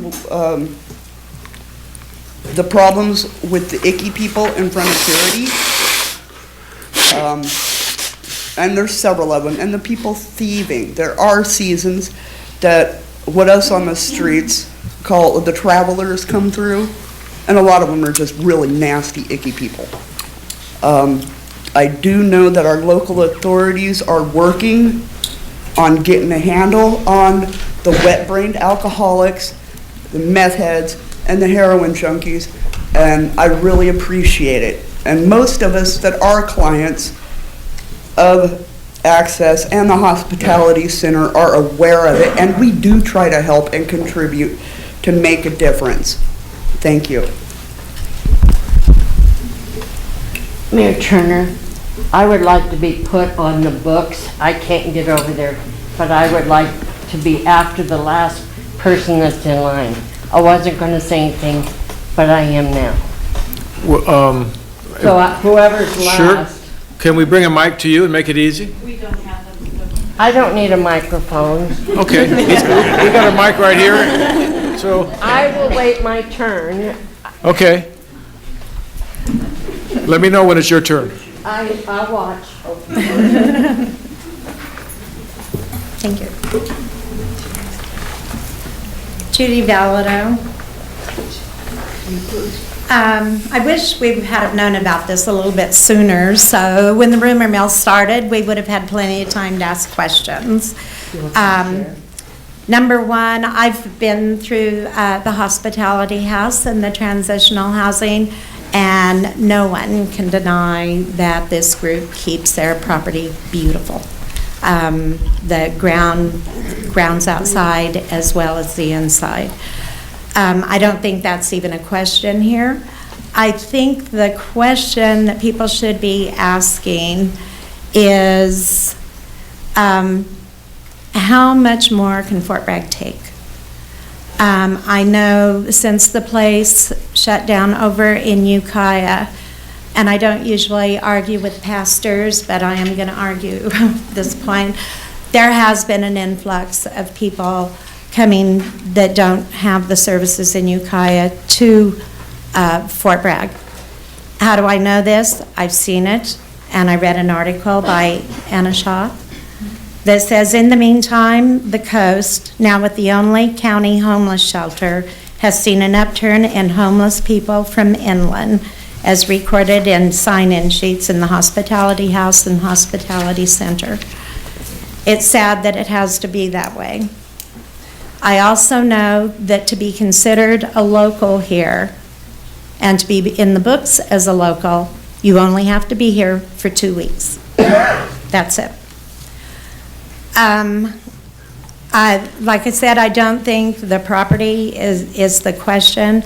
I don't know if Fort Bragg why is Fort Bragg the chosen spot for this? Why isn't it somewhere more centrally located? You know, had the community been aware of this, maybe people could have got together, gone to the Board of Supervisors and asked, why can't we pool our funds and get somewhere central instead of everybody on the coast? You know, I think that we're swamped, that everywhere you look, there are homeless people, and yeah, this will keep them off the street, but it doesn't take them away. And how long before we're back here again saying we need somewhere else? There's not enough room there now. So many more have arrived. We need more space. So, you know, and I'm just asking these questions because these are questions that I've been asked. So I see the light is turning. One other rumor from the rumor mill, and I'm going to ask Linda or any of you people up here that can answer it. One of the rumors also was that the Carinis had got a loan from the city or a grant or something to fix their building up when they first got it, and that isn't completely paid off. And so I'm wondering, is that the case? And if it is the case, is that included in the deal that's going on here? That perhaps they don't have to pay back, if there even is a thing. It's a rumor. I'm asking the question. I was asked to ask the question. So that's why that's being thrown out there. So anyway, good luck with whatever way it turns out. I hope that the town can be cleaned up a little bit.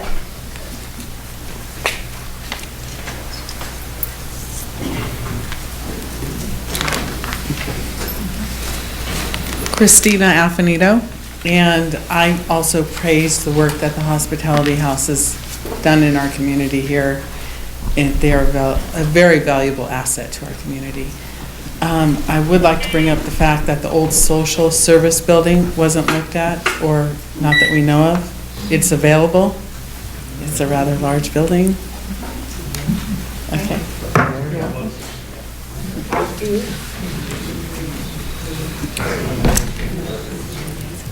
My name is Tammy Davis. It's commercial. And it's commercial. It's an empty. I want to personally thank Coast Hospitality Center, Jeannie Stewart, Susan Hawley, and a whole host of other people who have taken time to do some kind of action for the purpose of ending homelessness in our community. I'm announcing my gratitude towards these people because because I believe in ending homelessness is a critical first step in our journey to healing the planet and shifting from a culture of domination, individualism, exclusion to one that embraces kindness, inclusion, and the natural rights of all living things. This is an article by a gentleman named Tom Martin. It was written a couple years ago. I just took parts of that out. People are struggling not because they're lazy, but because bankers and Wall Street executives have brought the financial industry to the brink of collapse, persuaded the government to bail them out, handed them billions of dollars in bonuses, and foreclosed on the homes of millions of Americans who lost their jobs. Now, to add insult to injury, displaced people who are homeless are now declared criminals. There are 3,800 almost foreclosures every day, by the way, in the United States right now.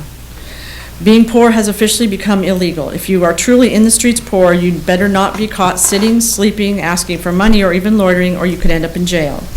In many U.S. cities, business district boosters and mayors have clashed with homeless, encouraging police to issue more frequent arrests for heinous crimes like sleeping in public, loitering, littering, and public urination. I find it strange that the wealthiest country in the world treats its stray animals better than its down-and-out humans. Our moral compass is officially broken. Our priorities are screwed up. It's a tragedy when homeless people have no place to go and are harassed by local government and the police for trying to find drinking water and a safe bathroom. We have starving people here in this country. Community soup kitchens are closing their doors for lack of soup. Parents and students often work 2 or 3 jobs and still can't cover the cost of bills and food. A number of cities have even passed ordinances forbidding the sharing of food with the indigent people in public spaces, and that has happened in the state of California here recently.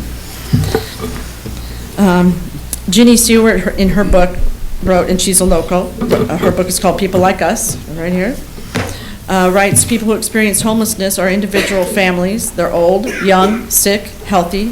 Some were even once considered to be respectable members of this community. I know one in particular. And any of us can find ourselves homeless. In fact, the odds are getting even greater that we might find ourselves in that position. Ginny also tells us the National Center for Family Homelessness found that 21 of every 50 children, or 42%, experience being homeless each year. I think that this is not necessarily a problem with the people who find themselves homeless. I find it more of a problem with the rest of us. That we're not in the spirit of helping other people that are in need. Used to be, once upon a time, it was like that. If there was a problem with one person, everybody would get together and help them.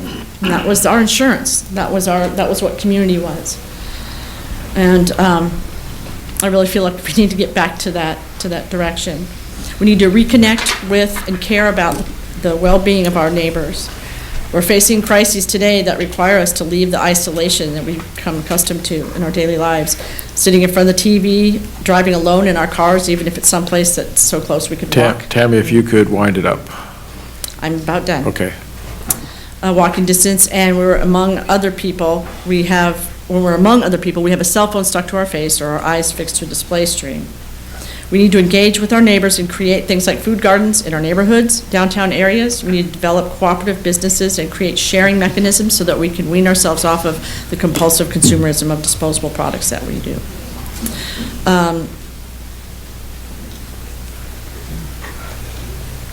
And the good news is we can do all of that together. We can do that, all of that. And all people really need, any of us need, is a sense of belonging and to be able to contribute to the solution and not be considered a burden.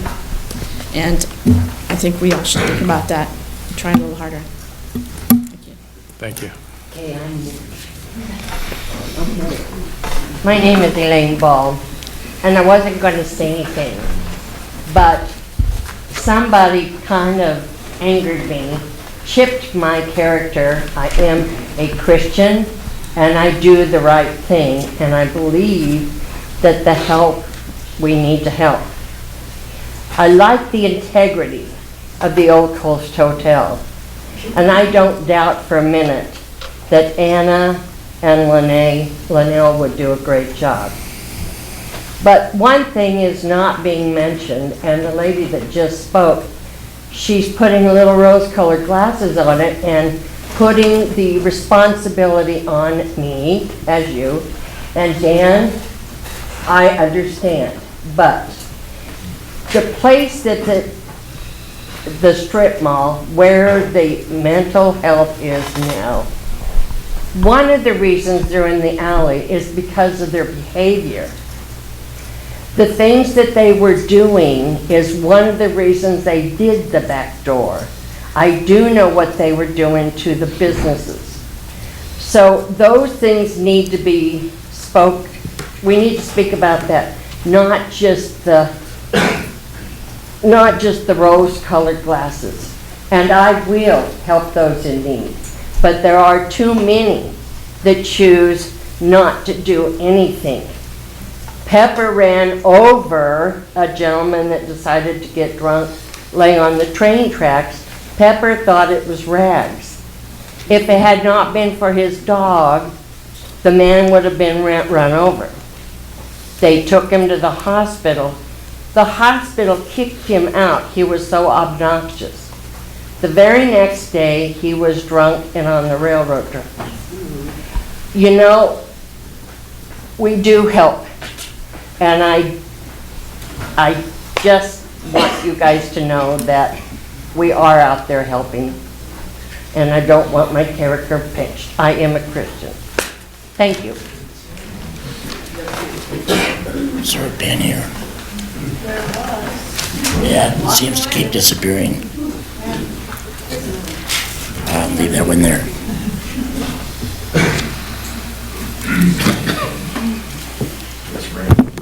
Thank you.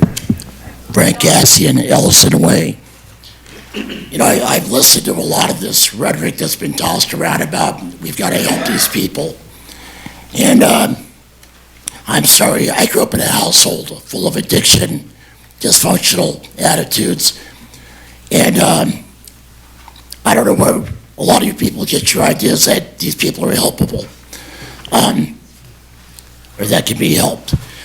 I applied for a job at the Trinity School in Ukiah some years back, and the statistic that was given to me by their director, who was on site, she was a member of a corporation, who was only going to be here once a month. She was there all the time.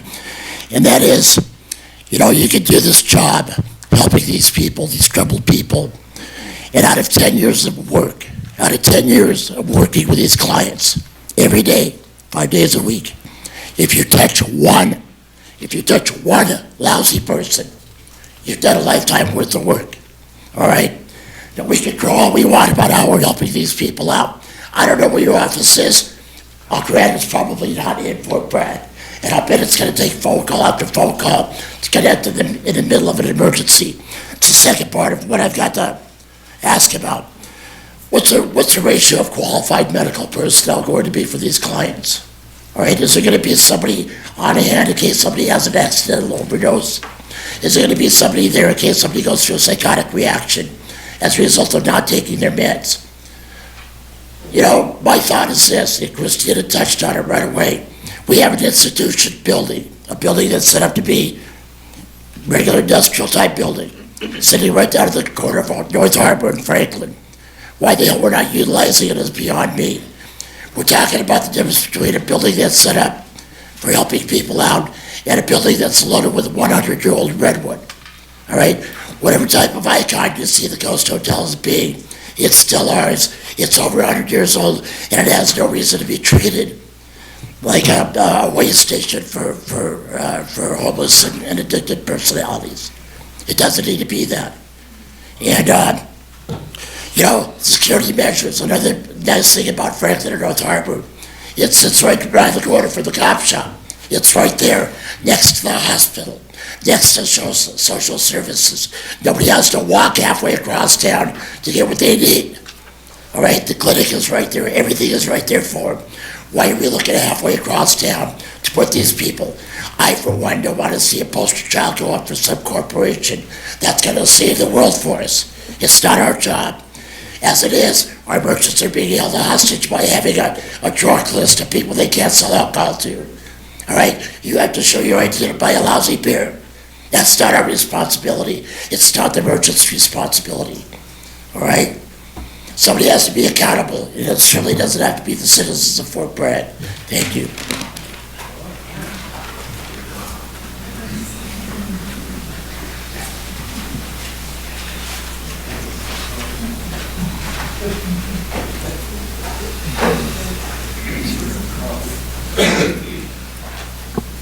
May I begin? Yes. Thank you. Thank you for the opportunity of speaking. There are 500,000 plus homeless children in California right now. there are over 2 million homeless... Dr. Miller, would you state your name? Oh, I beg your pardon. I'm Richard Lewis Miller. I'm a doctor of clinical psychology. I've been practicing my profession for close to 50 years in a wide variety of settings, from people at the very top of the social strata, literally billionaires, to people who would scare most of you in this room, some of whom have attacked me physically.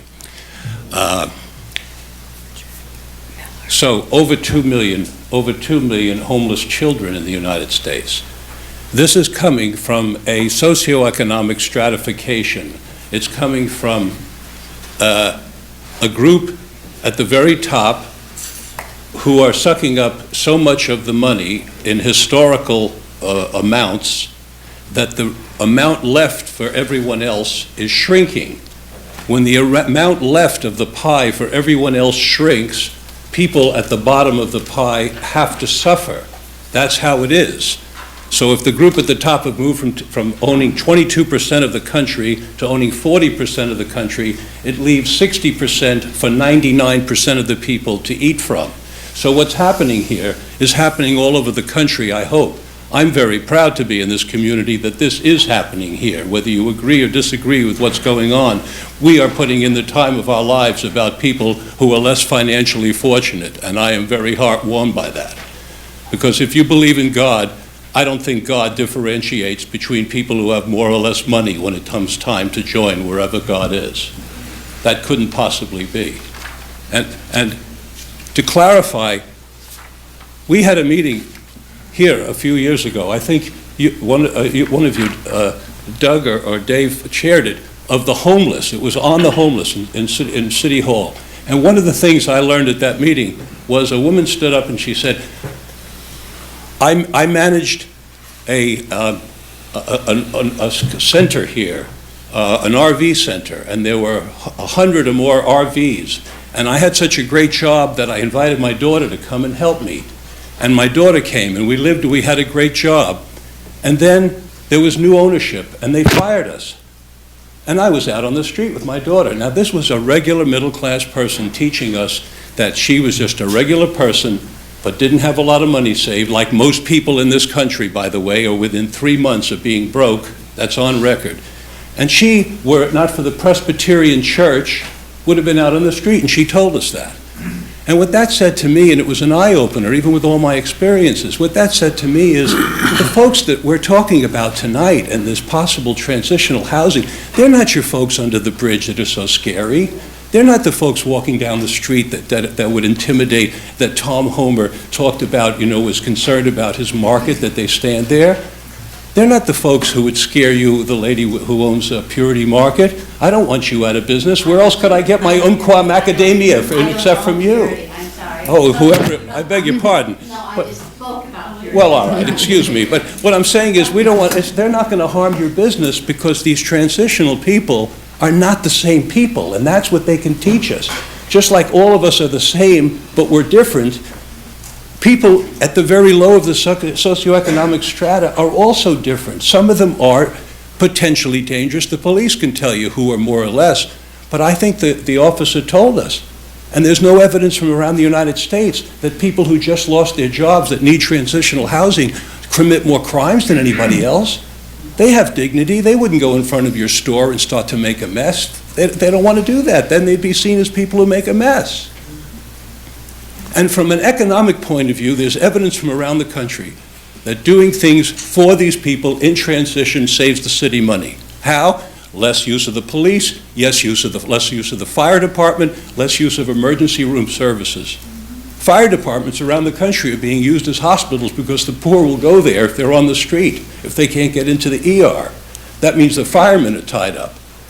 But these are not those people. These are transitional people, and I think that's what we've got to focus on.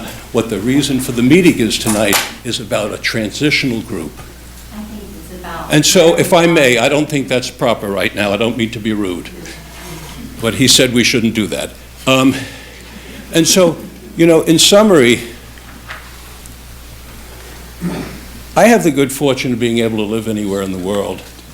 And I live here because of this community and who you all are and the fact that you're in this room tonight doing this. And I'm really happy about that. And I hear these stories about why do all these people come to Mendocino. I know that's hard for us, but in a way, I'm proud they come to Mendocino because it's a way of saying those people up there care so much that it's okay for us to go there even in our condition. And I'm proud of that somewhere inside. Is it 3 months or 10? Thank you. I beg your pardon. I wasn't cut off. I'm sorry. We've been going at this a while. We're going to take a 10-minute break, and how many more have got something they'd like to say? Yeah, so we'll take a break and come back to this. And Stanley, before you got here, you were voted unanimously. This guy nominated you, and you are a planning commissioner.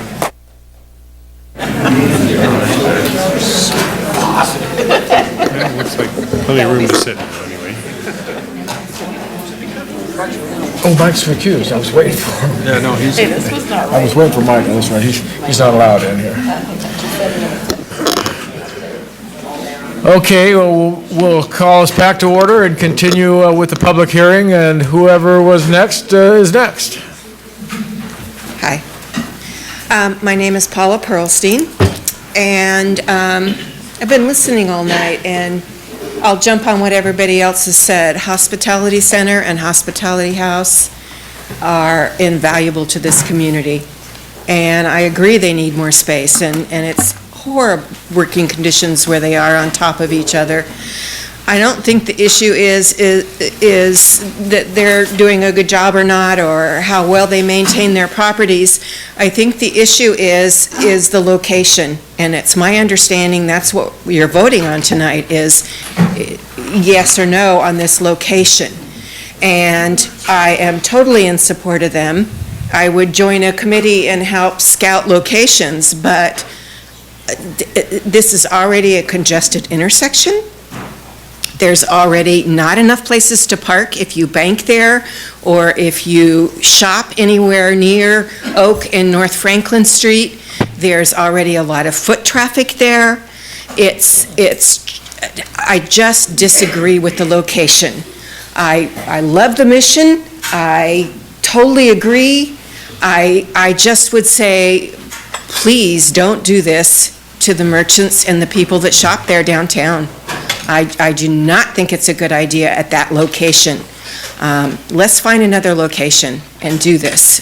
Give them the space they need to help people and continue to do even more than they're already doing. That's not the issue. I volunteer. I care about people too. I've worked in the human services field. That's not the issue. The issue is this location at Oak and North Franklin Street. It is not healthy for downtown. Thank you. Thank you.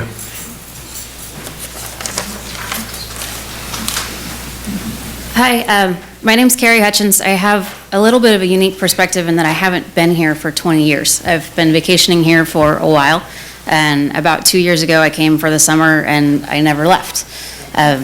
So I'm looking at this from a little bit of a perspective of a tourist, a little bit of a perspective of trying to become a local, and a little bit of a perspective from a real estate professional. I've been in real estate since 1997, and I've spent a significant amount of time in marketing commercial real estate. I ran a commercial real estate company doing all of their marketing up in Oregon, and I'm presently marketing 2 hotels in the Mendocino Coast area, and they are both, I'm getting a lot of interest in these properties. There's a lot of people that are looking to buy a motel property. I'm working with 2 different investors from Oregon that are interested in rehabbing a historic property at the right price. And I think the reason the Coast Hotel has been vacant for so long is because it's so much higher priced than comparable properties. So I don't think that this hotel would be vacant if it was priced in a manner that was affordable to somebody that was wanting to come in and establish it as a business. That's one point. The other point is from the tourism aspect. When I first started coming here, I saw Fort Bragg as a community that was kind of on a precipice of it's either going to recover or it's going to do a complete nosedive. And I think the economic development plan that was released in August definitely acknowledges that. We have a really strong need to bring businesses in, to attract new businesses, and to encourage businesses to expand. And our historic downtown district is relatively small. the Laurel Street area is phenomenal. That's come up a lot in the last few years, and I think there are people that want to continue to expand, and the Coast Hotel would be an amazing area for that to move into, and being so close to the district that's already coming up, I think it's a great location. I also completely agree that the Hospitality House is doing amazing work, and we need more space for them, and this is vital services that our community needs, and we need to be supporting everybody. I think that there's probably a facility out there. I'd be happy to find something. I'd be happy to help. I know you guys have worked really, really hard trying to find something, but I think there's got to be an option that supports both sides, that we can continue to attract new businesses to that downtown district, and we can continue to enhance what's there already, and we can find a place for the Hospitality House to continue doing the amazing work that they do. So that's my alternate perspective that I hope you consider. Thank you.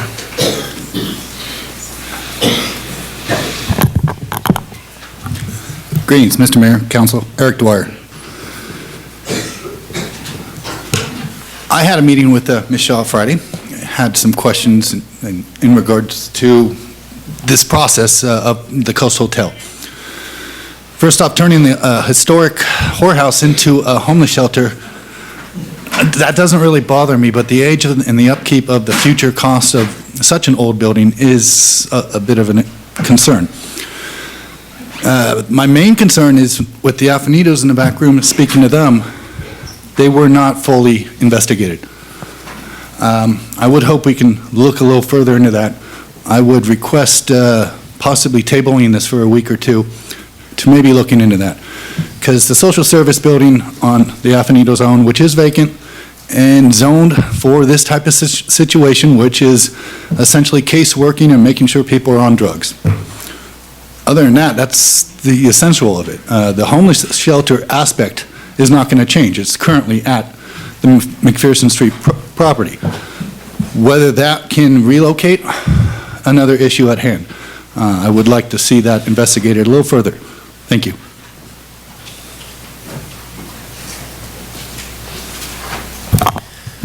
Good evening. I'm sorry to keep you up.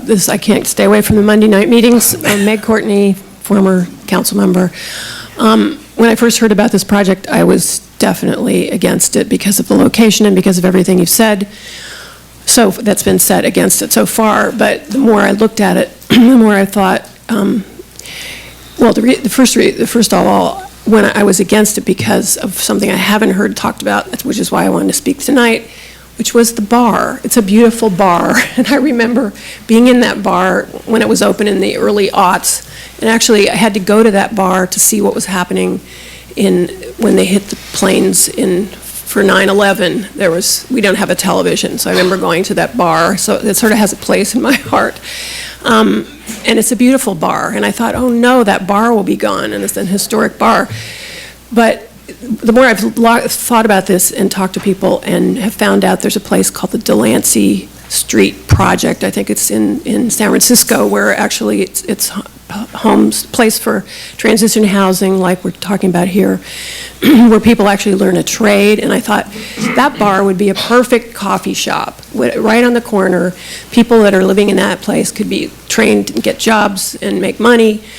And so I thought maybe that would be a real bright spot and put a different spin on this for you and for your thought about this. And so whatever, I also have issues about if it was properly priced, that it would be a beautiful place to have restored for what it has been. But just think coffee shop, I guess that's what I'm saying. So thank you. Homeless coffee shop. Okay.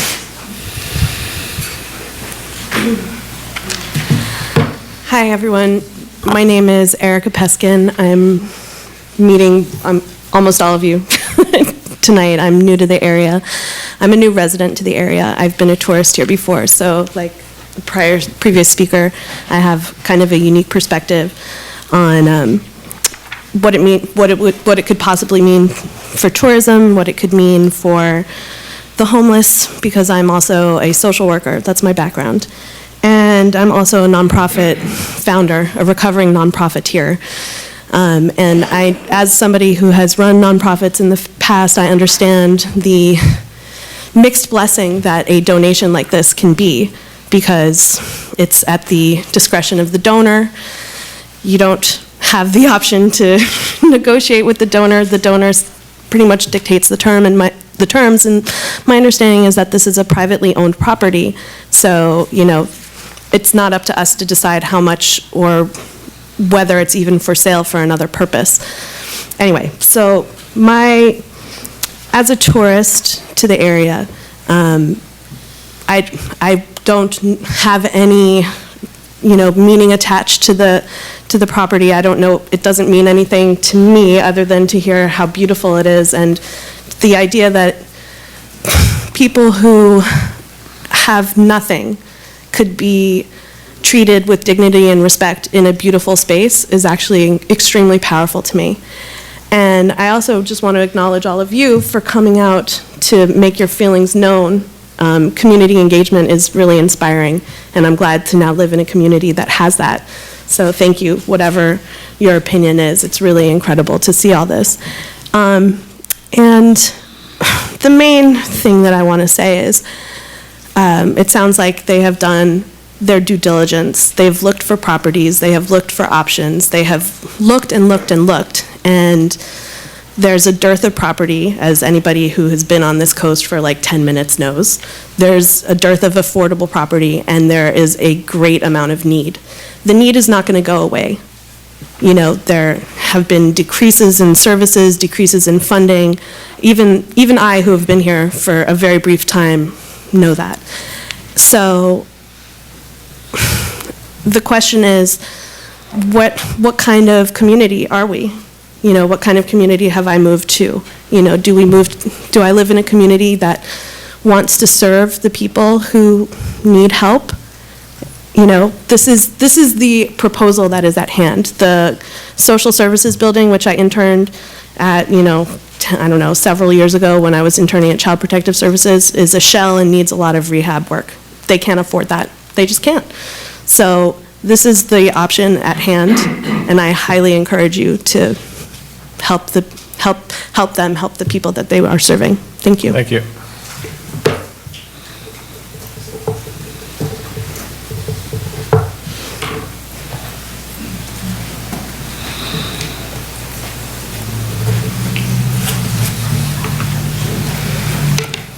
Mr. Mayor, City Councilman, my name is Stanley Michaelos. I'm a resident of Fort Bragg, and I'm a merchant on Franklin Street, very, very close to the hotel. And I'm opposed to this project, not out of my own interest, but for the sake of the Central Business District. I think the hotel is the cornerstone of the Central Business District, and I hate for us to give up on it now. I worked in the early 90s on the development of the Franklin Street project, the downtown redevelopment project, and saw it through and have been happy with the results, and we've all been waiting for the return. But I don't think we can give up on the hotel now. There's just too much potential there for it. And to turn it into another county agency just seems so sad. It's first growth redwood. We should save it. We should do everything we can to save it and have it be the centerpiece of Fort Bragg and not give up on it. Thank you.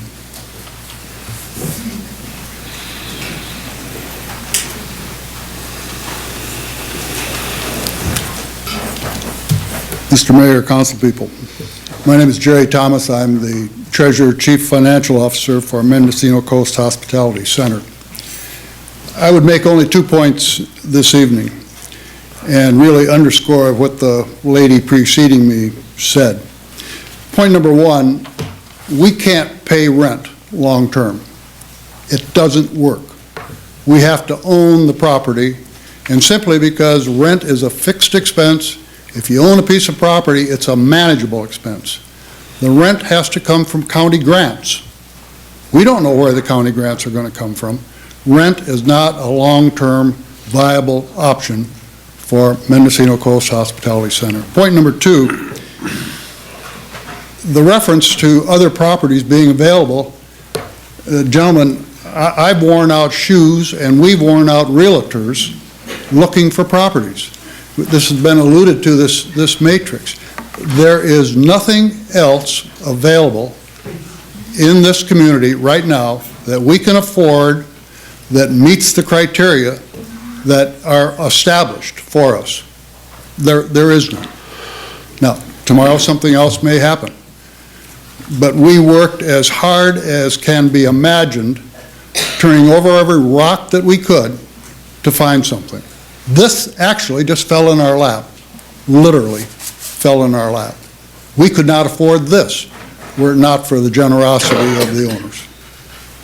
So you might consider both points. We can't rent. Afanito's property has been looked at.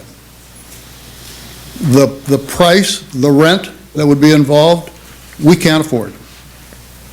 So this is an opportunity that comes once in a lifetime for this community and for this agency. Thank you.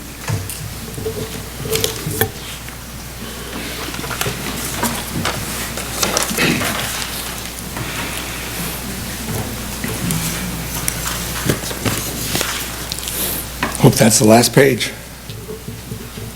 My name is Jim Hurst. I have been in business in the Fort Bragg community for about 37 years now. Some of the businesses have been successful and others not so successful. I've got about 20 additional years in government and politics in various locations in California and around the United States. For the last 10 or 12 years, I've been driving at least twice a day past the Coast Hotel, wondering what could be done with that facility. It's a marvelous building, a marvelous facility. And I have, like many of you, some fond memories of wonderful dinners there. I never stayed in any of the rooms, but as a lodging owner, I've looked at the rooms and looked at that. So what can be done with it? I was out of town on Thursday when the paper came out. I went to my office this morning and saw the headlines in the paper outside my office, and I was absolutely stunned and astounded. And I thought, what a perfect thing to do. And I would like to applaud you, the city and the city council, for having the balls to go forward with this and taking it on. I lost my brother recently, who was a homeless person who committed suicide. So I have some personal understanding of the situation that we see every day in our community of people walking in the harbor, or people walking up and down the hill, the pathway from the harbor light. I think it's a very bold, innovative, and creative step that you're considering, and I hope very much that you approve it tonight. And I think that if you do, it will have a very positive impact on our community. It won't get the press that the T-shirts had at our basketball tournament, but it will have a very positive effect on our community. There's no perfect place for a hospitality house. You can't find a perfect place in any community. This is a very good place and a very wise decision. I hope that you affirm it. Thank you.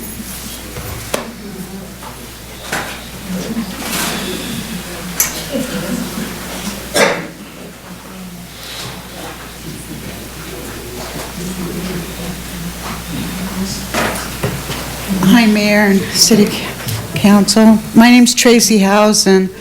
I haven't been to a meeting in a lot of years. I usually don't leave my house very much.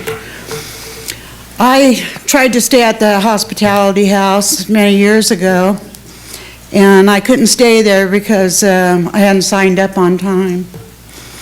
And then there was a problem that I had a dog. And then there was a problem that I was mentally ill, but I didn't want to see their therapist at that time. And since I wasn't in a group, I didn't have any money, I wasn't helped at all because I didn't fit into their cubbyhole. I still wouldn't.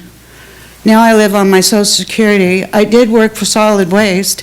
I did work for Mike Sweeney, hazmat, but then I had a nervous breakdown and I probably still haven't really recovered. I think the hospitality house needs, the new place, we need dorms. We have too many people that are falling through the cracks. They can't stay at the hospitality house because they have mental problems or they have dogs. People have to go over the hill to get help. My son's one of them. He always had a little mental illness and he got into drugs when he was 21. Now he's 46. He goes to that drug court over in Ukiah every week, and he's got his own place now.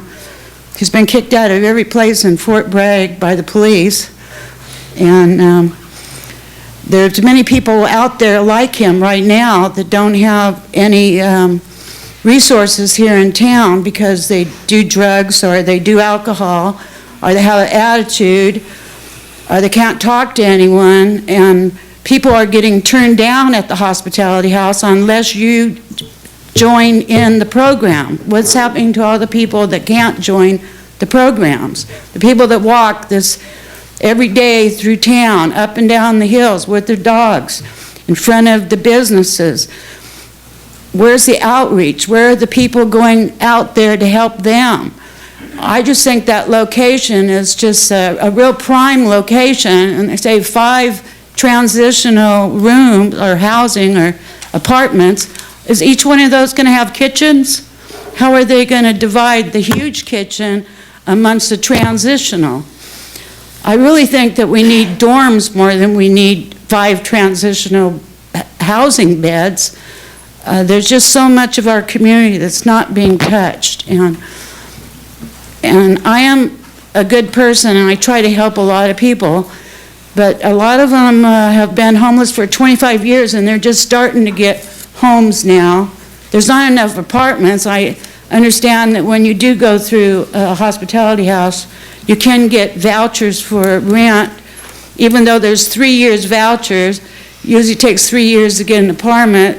For some reason, they can get it in 1 year. Trace, could you wind it up where you've hit your 3 I minutes? just want to say that we do need to help the homeless, and I've been here a long time, and we've had so many different community centers, and it just seems that we have more and more homeless to help. Thank you.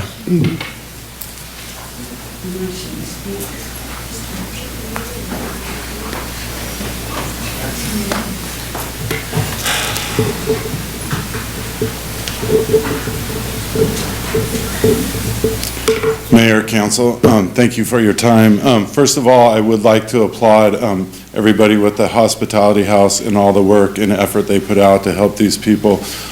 With that said, I do own a business in the downtown area, 319 North Franklin Street, and I have a lot of concern about this going through and what it's going to do to our downtown area.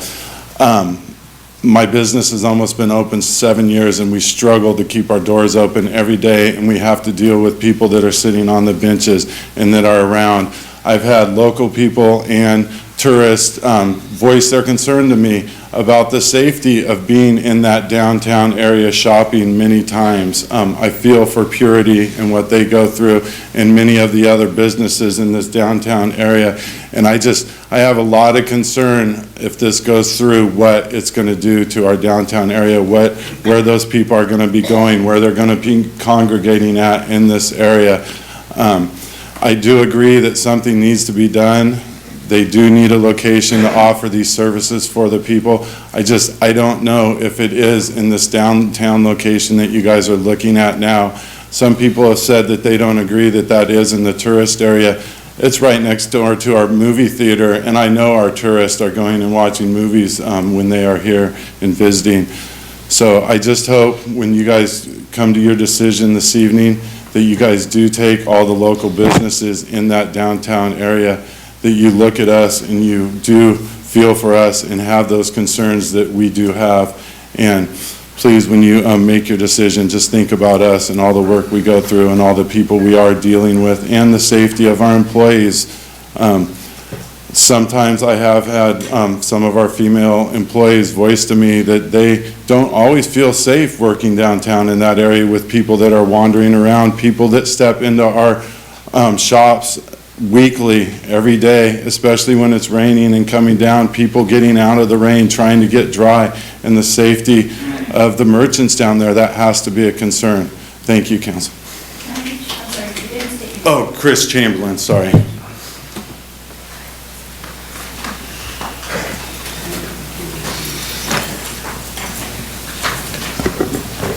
Well, it looks like everybody that's spoken has spoken that wanted to.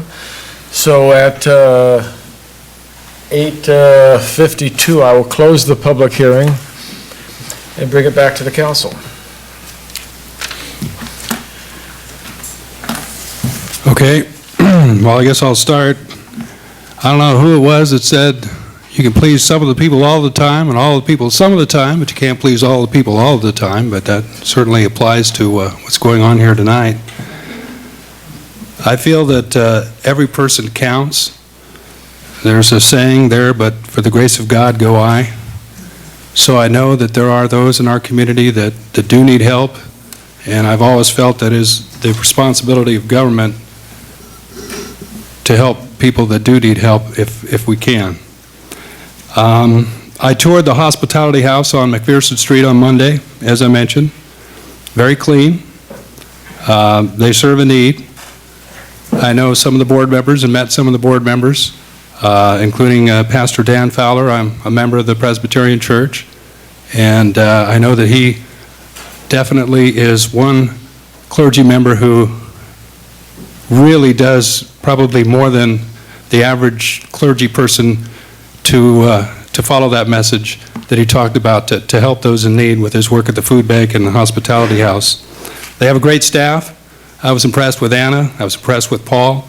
Definitely impressed with what they do. They should be commended, and they should be recognized in our community for the work that they put out. I'm curious about a couple of things. I have a couple of questions. One, somebody brought up something about a loan from the city. I know that years ago, when I was on the council, that we loaned Bob and Joanne Santos, I think it was $600,000 to renovate the Coast Hotel, and I'm pretty sure we swallowed some of that money, didn't get it back then, or did we? Or what, is that what, is that what they're talking about? Okay, to go that, ahead. if you'd like. Back in, I think it was 1988, the city applied for a community development block grant on behalf of the Santoses. The grant was received. The Santoses, they actually had done the renovation of the facility, but they were having trouble consolidating their debt and making the property work. They got a $380,000 loan from the city, and by 1994, the city was having a hard time collecting the loan repayments on it. The city had the first position on the title of the property and ended up foreclosing on the property. The city sold the property to the current owner, Nina Atraz, I think is her name, for $450,000 in 1995, and fully recovered its costs. Okay, so that was the reference to the Yeah. loan. Okay. I understand that this is transitional housing, that this is not involving the homeless, what they're talking about. There's a big difference. The transitional housing that they're referring to, these are people who have already gone through the program, who basically are desirous of reintegrating into society, that they will have some of their income, whether it's from federal money, from subsidies that they receive, or whether it's from an actual job, that 30% of their money goes back to the hospitality house when they're in transitional housing. So these are people who are trying to reintegrate back into society, not homeless people. There's a huge difference. We should be aware of that. But I did talk to the business owners on Franklin Street, some of who spoke here tonight, following my tour and talking to the folks at Hospitality House. And just about all of them were opposed to having it in the building that we're talking about tonight, primarily because it is a historic building, because it is centrally located in town, and because of the potential of a thriving business being in that same building. There was one person that didn't know that this was going on, that was located in an insurance business, which is right across from the Coast Theater. One business right across the street from the Coast Hotel said that they found out about it on Facebook. So I'm not sure that some of the people were really notified that are involved with the businesses downtown. I'm not laying any blame on the city. I don't know how notifications were put out, but it did come as a surprise for some businesses that this in fact was going to be considered. Most of them felt that this was not a good use for a historic building, that it was not good for the image of the central business district, that it conflicts with the beautifying project of Franklin Street that the city has undergone to try and attract business downtown. And a lot of people in the community that I talked to had similar feelings. Now, I just talked to people from Fort Bragg. I didn't talk to anybody from outside the area. I've just talked to people that live in town. I did talk to one of the police officers, one of the younger officers who's been on duty here for some time now, but fairly new to the area. And this was during the campaign. And he basically told me the reality of the situation, not necessarily with the hospitality house, transitional housing people, but with the homeless people in general, and the problems that they've caused the police department. And it's just a very sticky, tough situation. When I was campaigning, I mentioned that I wanted to get a citizens advisory committee together that would incorporate members from the sheriff's department, the police department, folks that are supportive of the homeless people who are business people who are worried about too many homeless people in town, and see if we can come up with a humane solution. We may start with this at the Public Safety Committee. As you heard tonight, I'll be a member of that committee. So I think we need to have some dialogue to talk about the true homeless that people are concerned about. These are the people we see wandering on the street. It's a small town. A lot of us are familiar with them. We know who they are. There are different people that do come through town that fall into this category as well. It's a tough situation. It's a difficult problem, and we need to somehow address that. But I'm not sure that's what we're addressing here tonight. That's a separate issue. That's something that the city needs to address, I think.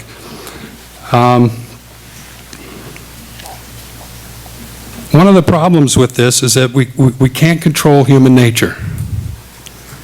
And though those that are in need of transitional housing will be the primary clients, those that are having trouble and struggling with mental health issues will be the primary clients, there's still going to be others that may be gathering in that area, and that has a concern for the business people downtown, has a concern for many of the members of the community I spoke to, and I'm sort of at odds because I understand the great job that the Hospitality House does, but like many people have said tonight, I'm concerned about this particular location.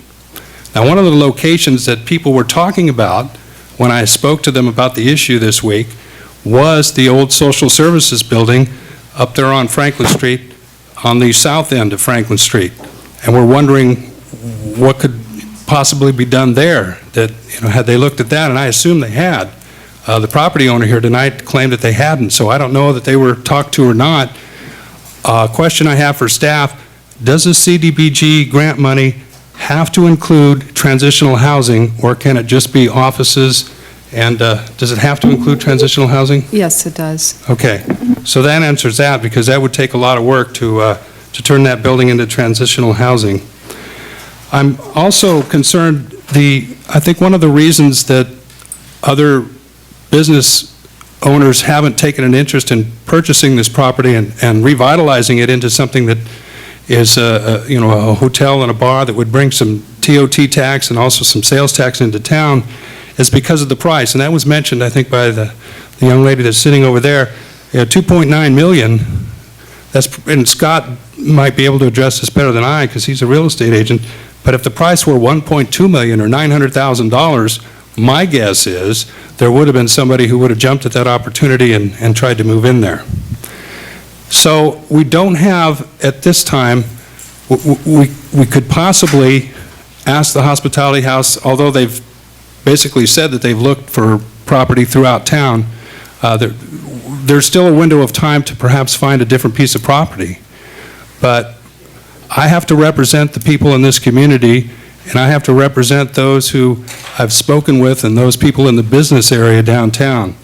And so my feeling is, as a person, I would really like to help out the Hospitality House, but my general feeling is, in talking to the community and talking to the business people, and those are the people that sent me here to sit at this chair, there seems to be a greater amount of those people who are opposed not to the Hospitality House, not to transitional housing, not to helping those who need help, but to the location. And it's really causing some concern on my part, and I've kept an open mind throughout this process, and I still have an open mind, but at this point I'm inclined not to support the resolution because I don't think that that particular location is the best place to put this. It's certainly something we need. It certainly would help out some people who've done some great work in this community, who really, like I said, need to be commended and recognized. And this is not a slight at the homeless people, and this is not something that, someone with a cold heart is up here saying. I understand the need that we have in this community, but at the same time, I just don't think, in talking to people that I represent, that this is the place for this particular use. I'll say, it's funny because I'd written down. I think Cue Ball just fell asleep and his head hit his alarm there. I had written down there, but for the grace of God, go I also. But I take a different slant on it, and I understand the fear that businesses have. What I don't think people have faith in, and I suppose it is a faith issue, is that this will make it better. Because the people that we see downtown and are misbehaving, they're really not these clients. And a few of them, we would hope, would become those clients and not be those misbehaving people. The program helps people move up and out. That's what it does. When Ukiah Ford Street closed down and gave up on the coast, they couldn't handle it all. We saw, not in it, they still had their bigger place in Ukiah, but we saw things go bad here because we lost that, we heard the number of transitional housing, it was 33 before, and we went down to 15. We went down to 0, and then we muscled back 15 more. And during that time, now you're talking about 33 people suddenly don't have transitional housing. Some of these, housing is key. If I didn't have my home to go together, I couldn't do what I do. I mean, that's the center of it. I mean, I can work from there. I know when you don't have that, the energy required to make it happen for yourself is huge. So you take now 33 people, put them on the streets, and it's, oh wow, we got a problem in town. And so we got 15. This would be 5 more. The answer is to help people move up and out. There are some that we aren't going to help, and it really doesn't have anything to do with this project, but it's hard not to conflate it and say, oh, we're just going to have more of those people that are hanging out in front of Purity, we're just going to have more of them. Well, this is going to take 1 or 2 of those people out, and it's going to help a whole bunch of other people not become those people. I really firmly believe that. We could say if only Carini's would sell it for $900,000 or $1.2 million to so-and-so, so we could open a bar and have a thriving place. The place was there. There was a business, there was a restaurant. We all didn't go there enough to keep it in business. And now we're all lamenting, oh my God, how could we not have this great place? We want it to be somewhere else. We don't want to deal with it. Not in my backyard. That we don't want that. I understood. It's going to be here in town in a controlled manner that helps people get their meds, that helps people deal with stuff, that helps move them up, that gives them an upper hand, or it's going to be crapping on your doorstep, panhandling, and doing all that other stuff. Because the people, they're not coming here because we have Hospitality House or a center. They're here, and we're dealing with it. So how are we going to deal with it? Are we going to deal with it smart? Are we going to figure out how we can do this? We got a great grant. We were going to put it up, we were going to put it up there because at that very meeting, I said, I'm not sure next to the park in this neighborhood is a good place. So let's make sure that if we get this grant, we can move it to another location if this isn't the right location. And so we moved it away from that because of the number of residences and the kids playing there. So this doesn't have kids playing there, and now we're talking about the tourists. Well, business is important. It's really important. I'm in business myself. I don't see that, I see this helping downtown take control of the indigent. I don't see it putting people there in our downtown. So I support this. There isn't, I've looked at the list of places they looked at. There could have been a bed and breakfast maybe, that would have been in a neighborhood, and there'd be as many people upset with that or more, and it didn't have the things like the courtyard and a number of things that were helpful. So this does a lot for our town in cleaning it up, and I support it. Doug? I agree with a lot that you said. I really appreciate everybody coming and expressing their opinion. All of your thoughts help us make our decisions and continue to help us make our decisions, please.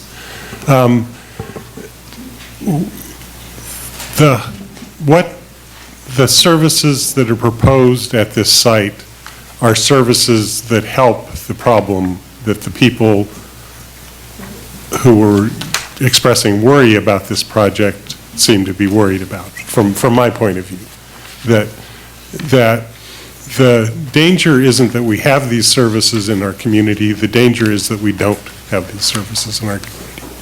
When the prior supplier of services of this sort left the community, the situation got worse. So we know that without these services, the problems that we're all worried about get worse. So this is a place that has a very great fit for providing these services. This place has been on the market to continue in the business that it was in before for a long time, and it hasn't happened. I mean, we just have to trust the market forces to say that that's just not happening. So, I mean, in one way I can say that how do we make the Coast Hotel live on? And reuse of old buildings is an issue everywhere where there's buildings. In some places, the buildings are just so old, whatever they provided, the community doesn't want anymore, and they just go away. But what we have, I mean, if you think about it, when it was a hotel and people came there and went to the restaurant and bar, there were people there living in the hotel who brought life to the building and used the building. Well, that's going to happen again in a different way than it happened before, but in a new way, where it's going to be people who need these services that are going to be living and coming to the building to get their services. So the building will have life. It will continue. It will, for those of us who are coming by on the street, it'll look just like it has always looked. And if there's this opportunity for a coffee shop there or something, maybe we'll even patronize it like we did at the time before. So the building is going to live on in a way that it can live on. It hasn't found the way to live on the way it used to live on.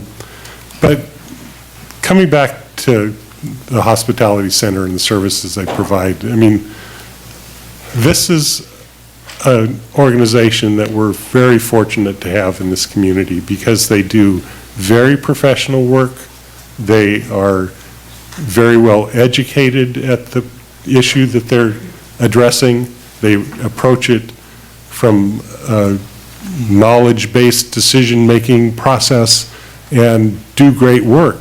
And they're also the city council in partnering in a number of situations with the hospitality center, has partnered with them because they share our philosophy of how to deal with these issues. We have limited resources to deal with the people in our community who have this problem of homelessness, and what hospitality center does and the philosophy of the city council is to put those limited resources in a way where they can leverage people who are trying to move out, who are putting some effort into moving out, who will accept training, who can be receptive to the programs that are available to help people. And this is what Hospitality Center provides, is for the city council to leverage our philosophy and our limited resources to get the most for the community. So we have the opportunity to leverage a lot of money, and that we have this grant from CDBG. And we, made a decision to put this money into this use, and we held off defining the location so that a search for a location could go on. That search has gone on. This is the location that's found. We've made this decision to obligate this amount of money, and as Jennifer was saying, if we don't spend it on this, we're going to be stuck until 2018 before we can get any more CDBG money because we haven't spent the money that we have. So,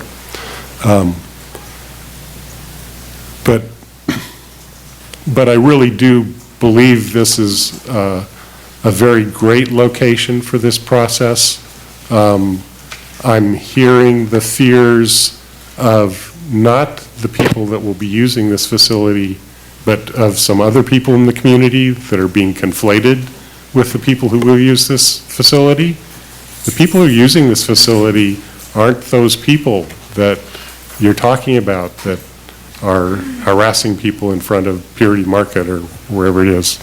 I don't want to keep harping on that little vignette that was painted, but anyway, so I strongly support the location, and not exactly sure how we characterize it, but I'm in favor of naming this as our location to spend this money on.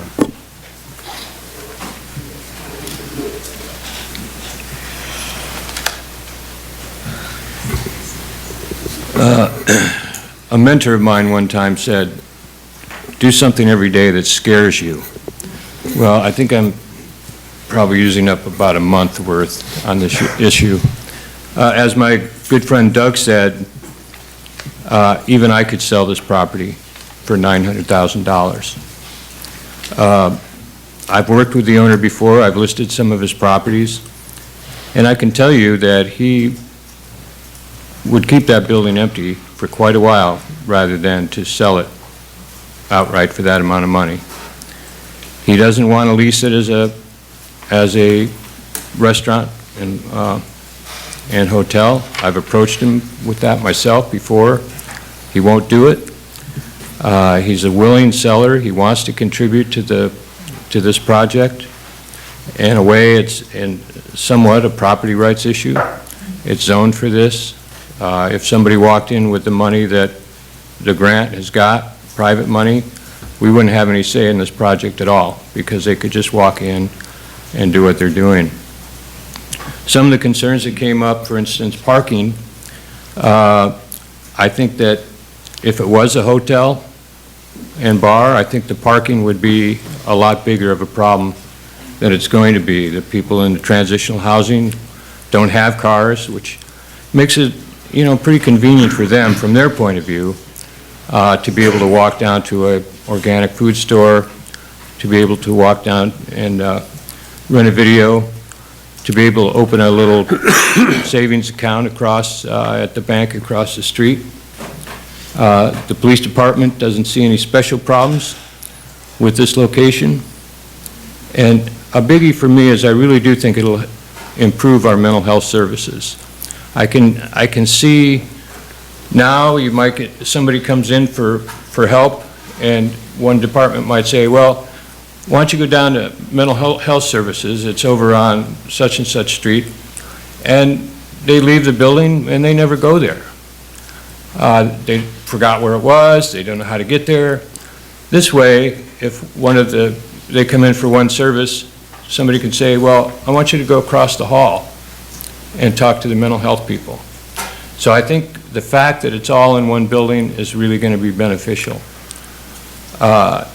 There is no good place, residential area, we got a lot of feedback about that. I don't know of any place that we wouldn't get negative feedback. I visited the hospitality sites, and I've read all of the opinions and letters and heard testimony here tonight. I've also talked to many people in the community. And although I don't like to keep score, we received 87 pages of letters in support and 18 pages of letters non-support. Tonight we heard 14 people in support, 12 people against, and I'm not sure, there were 3 that I really didn't know which way they went. But it's obviously a very controversial issue. I'm going to have friends of mine not happy with me, no matter which way I go. I think that there's strong arguments and very valid arguments for both sides. But I believe that for our community as a whole, there are more positives than there are negatives. And so I'm inclined to support the change of attitude.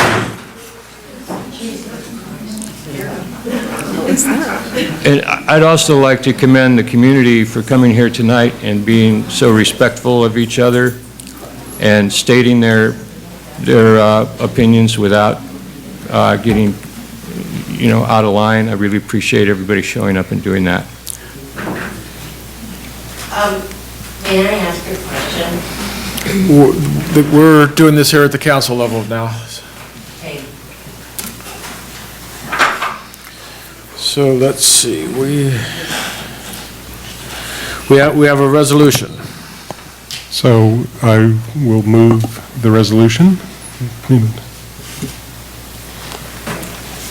Let's see, let me get my thing open here and see where we're at here. I move adoption of City Council resolution approving use of funding from the 2014 Community Development Block Grant for Public Facility Acquisition and Rehabilitation Project on behalf of the Mendocino Coast Hospitality Center to be located at 101 North Franklin Street. I'll second that. We've got a first and a second. Any further discussion? Well, I want to reiterate that I think the Hospitality House is doing an outstanding job at what they do. They've already got existing facilities to continue doing what they're doing. And if I vote against this resolution, it does not mean that I don't have a heart for the homeless. It does not mean that I do not support the hospitality house. It simply means I don't think this is the proper location, and that their services will continue where they are now. They're going to move, but if it didn't pass tonight, you have to understand that this has nothing to do with the activities that they're doing, with the services they provide. Just want to say that because I feel it needs to be said. So I'm ready for roll call. Roll call. Peters? No. Yes. Hammerstrom? Yes. Turner? Yes.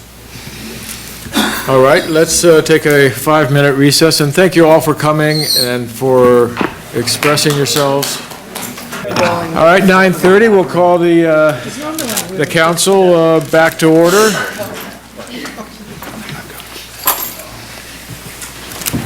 And we have another public hearing. Receive a report, conduct public hearing, and consider adoption of City Council resolution approving additional supplemental activities of the 2012 Community Development Block Grant, number 12, CDBG 8388.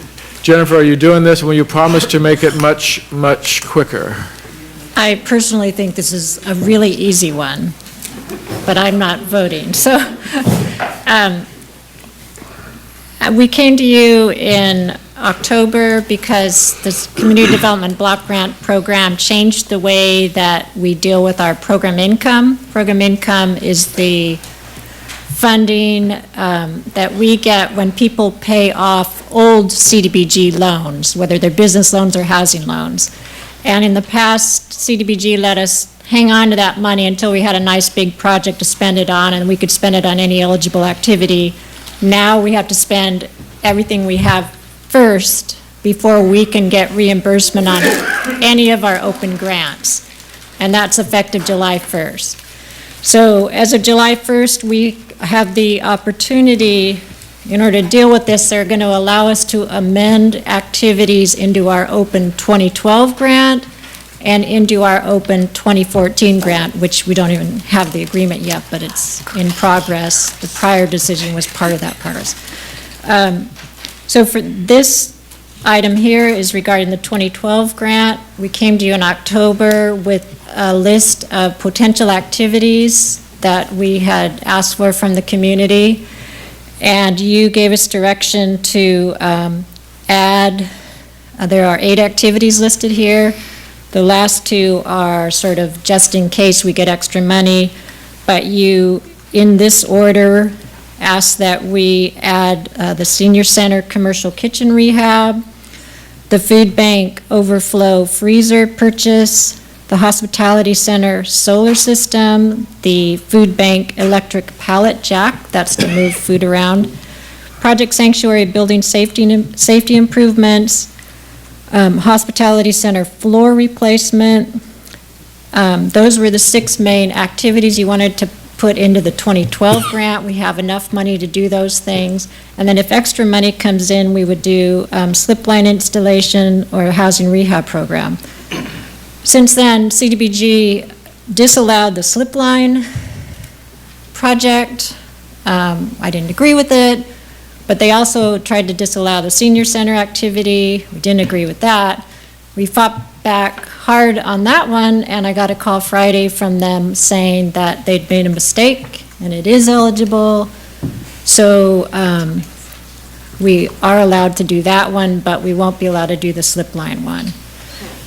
So in order to add these into our 2012 grant, it's a grant amendment. To do a grant amendment, we need a resolution from City Council approving these projects. Question, if they're all included in the resolution, do we need to somehow say without number 5, the slip line, or can we just pass a resolution as stated? No, but what I would like, thank you for pointing that out, because even though I highlighted it, I forgot. In the resolution, it doesn't matter if we include extra things. we only do the ones that they later Okay. get the final approval. But in the resolution, because at the time I did this, they were disallowing the senior center, I would like to strike the fourth whereas and have you consider approving an amended resolution that doesn't have the phrase that says, whereas the senior center activity was subsequently determined to be ineligible. Or would you like us to put, and then redetermined after persuasive argument by Jennifer Owen?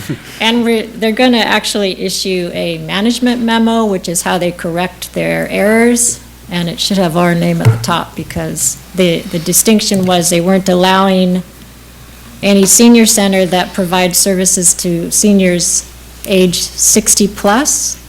They said your population served could only be 62 plus. And I said, okay, Charles Bush at the senior center wants to lobby to have that changed. What's the reg? And there wasn't one. It was a long-time error they've been making. So they're going to fix that. Good job. So we'll move this as amended. Did somebody make that motion? I'll go ahead and make a motion. Okay. Public hearing. Oh, we got to have a public hearing. That'd be nice, wouldn't it? That's why she's city clerk. So any questions for staff? Okay, at 9:36, I'll open the public hearing. Anybody in the public want to talk about this? Dusty, don't crack me up while I'm trying to, Seeing no one from the public wanting to discuss this, we'll close the public hearing 1 minute later. All right. And bring it. Okay.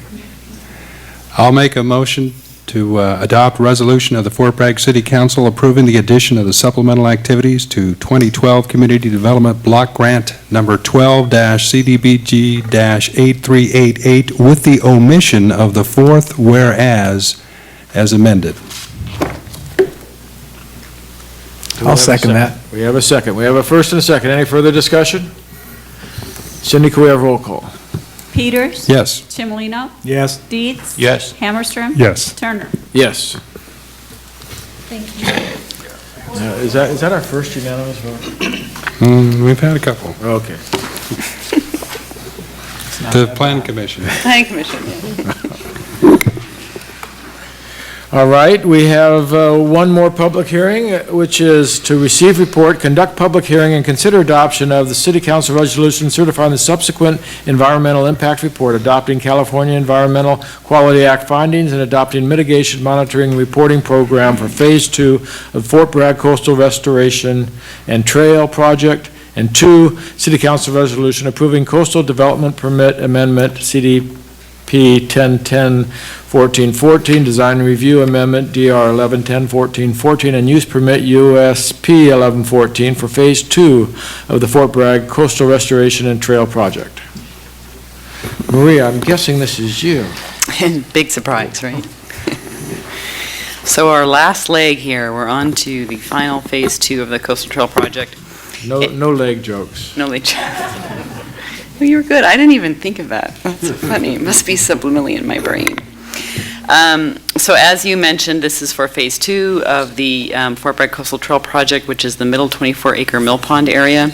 And what's in front of you tonight is a resolution to adopt or to certify a final EIR and adopt the Coastal Development Permit Design Review Amendment and use permit for this project. The project, in a nutshell, consists of construction of 1 mile of 8-foot wide multi-use trail comprised of 2 segments, one over the beach berm and the other around the mill pond, that would connect the north and south trail alignments of the Phase 1 Coastal Trail Project, which is currently under construction, as well as installation of related improvements such as benches, stairs to the beach, safety signage, and interpretive panels. A conditional use permit is required to construct a trail on the bluff top. As noted, I have prepared a draft subsequent environmental impact report, very voluminous, incredible amount of work. People never read these. Sometimes I feel like I'm not really sure why I'm doing it, but it is required by the law, so that's why I'm doing it. And that was circulated to the public starting at the beginning of November. There was more than 45 days of circulation period. In that time, we did have a public hearing during which 5 people spoke. We also received 3 letters. Those documents were commented upon in the final Phase 2 EIR, so I looked through all of their comments, and in the case of this, we made one change to one of the mitigation measures based on some comments from the Sherwood Valley Band of Pomo. And then we also have something called CEQA findings, which goes through, I don't know why the state of California requires you to do this, but first you have to say what all the impacts are, and then you have to go through and say why all the mitigation measures address those impacts, but we do it. So those documents are there for your reading, and I'm really not going to go into them in great detail because we did have a public hearing on them already. Instead, I'm going to focus tonight on the Coastal Development Permit Design Review and Use Permit, which is the remainder of the staff report. So let me think about where I want to start here. So the project, as I indicated, includes restoration of 5 acres of currently asphalt and compacted gravel, construction of 1.02 mile trail in length. One of the things I decided on this project, and if you want, we could change it tonight. Originally, I had thought that the community would be more embracive of the trail alignment that goes over the beach berm. But at the public scoping hearing, and then again at the public hearing for the administrative draft, the community clearly preferred the trail alignment that went around the inner portion of the project site. But given that a lot of work has gone into this, and I'd hate to do it again later, I decided to leave all our options open and say, let's get a design review, use permit, and coastal development permit for both alignments. At the end of the day, we may end up with enough money to build them both. I think no one would complain about that. So that was my thought, unless you guys want to go a different route. So that's the way I actually analyzed the project. In addition, the project does also include, I'm sorry, this thing sounds like it has an echo, it's driving me nuts. Also does include 2 short spur trails on Johnson Point. When I was out at the Noyo Center whale extravaganza back this past summer, I was watching the hundreds of people climb to the top of Johnson Rock, and I thought to myself, well, they're going to go there, let's give them a good place to go and a nice place to sit. And the same was true out on Johnson Point. I mean, there are 2 features out there that are higher than the rest that really give you a great view. People are going to want to go there. Yes, there are rare plants there. But if we don't give people a path that they can go to and a place to sit, they're just going to walk all around. And so I talked both with Department of Fish and Game and the Sherwood Valley Band of Pomo, because there are some cultural sites out there, and they concurred with my assessment. So this project also does include construction of those 2 small spur segments and construction of benches. One would be halfway up Johnson Point looking out over the ocean, and the other one would be on top of the biggest kind of bench on Johnson Point. The project would also include habitat protective fencing, property line fencing, T-post fencing, similar to the trail that you've all gone out now and seen and appreciated, as well as a variety of safety signage and interpretive program. No vehicular access is proposed for this component of the project, and people would essentially need to park in our current parking lots or our future parking lots and access the site by walking to it or biking to it. So the proposed use is a permitted use in the Timber Resources Industrial Zone, and it does lie within the coastal zone. In terms of complying with zoning standards, the trail would be within the proposed front setback and side setback, in other words, at least 10 feet from the property line. However, trails are permitted within the side setback and the front setback, so that's not a problem. There's no landscaping associated with the project other than the restoration. There are no standards in our code that comply to restoration. There's no outdoor lighting. As I mentioned, there would be no parking developed specifically for this site, although overall the Coastal Trail project will have 92 parking spaces. And while that may not be enough to accommodate the need at all times, we assume that it will be enough to accommodate the need probably 80 to 90% of the time. We did complete a survey of existing parking at Pomo Bluffs Park, and the 60-space parking lot there is typically full only about half full even during peak times. So we'll really have 3 parking lots along this whole stretch at the end of the day. Life safety, the one life safety concern on this site is due to storm surge on the trail alignment that's closest to the beach. And the MND, DIR, includes a mitigation measure to address this concern, basically to install signage to warn people of high surf conditions and to possibly close the berm section of the trail and access the beach during high surf conditions. Again, construction of the preferred trail alignment may also proceed prior to stabilization of the Mill Pond Dam and crib wall. That's the trail that goes around the outside of the Mill Pond area. But construction of the alternative trail alignment, or the one that goes over the berm, would need to be undertaken only after the seismic risk of the dam is reduced to the satisfaction of the appropriate regulatory agency, which would be the Division of Safety of Dams. Those are actually 4 mitigation measures that I've just kind of summarized to you that are from the EIR, and all of the mitigation measures from the EIR are incorporated in the project as special condition number 1. Let's see, what other important, exciting things do you want to hear about? So again, cultural resources are an issue out on the site, and we have a number of mitigation measures to address those that are to the satisfaction of Stewart Valley Band of Pomos. ESHA is a concern at the site, environmentally sensitive habitat area, although trail uses are allowed in environmentally sensitive habitat trail areas. And we have a special condition that will require that a 25-foot buffer be placed around a population of Blasdale's bentgrass to protect it. There are a whole number of mitigation measures in the SEIR about the Johnson Point environmentally sensitive habitat area. There's also wetland area on the project site, and there are mitigation measures that address the wetland concerns if you have any questions about those. And then in terms of hazards in shoreline bluff top development, sorry, I wrote this like 3 months ago, actually 3 weeks ago. We do have to make findings that no feasible less environmentally sensitive damaging alternative is available, and that feasible mitigation measures have been provided to minimize all adverse environmental impacts in terms of development on the bluff face and bluff retreat setback, which the coastal trail that's closest to the ocean would do. And the findings for that are on page 14.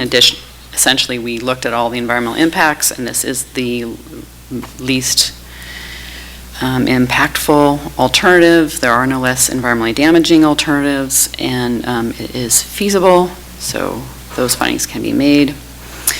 In conversations with the Coastal Commission staff, they did send me a letter on January 5th. They're always so timely. And they had a special concern about ensuring that we do not do any revetment of the bluff face to try and save the westernmost edge, westernmost alignment if we do end up constructing it from erosion from natural forces. So special condition 3 was added to address that concern. They also, in the subsequent EIR, the letter, they did request that the city include a special condition that would require us to remove the trail should there be any erosional impacts upon it.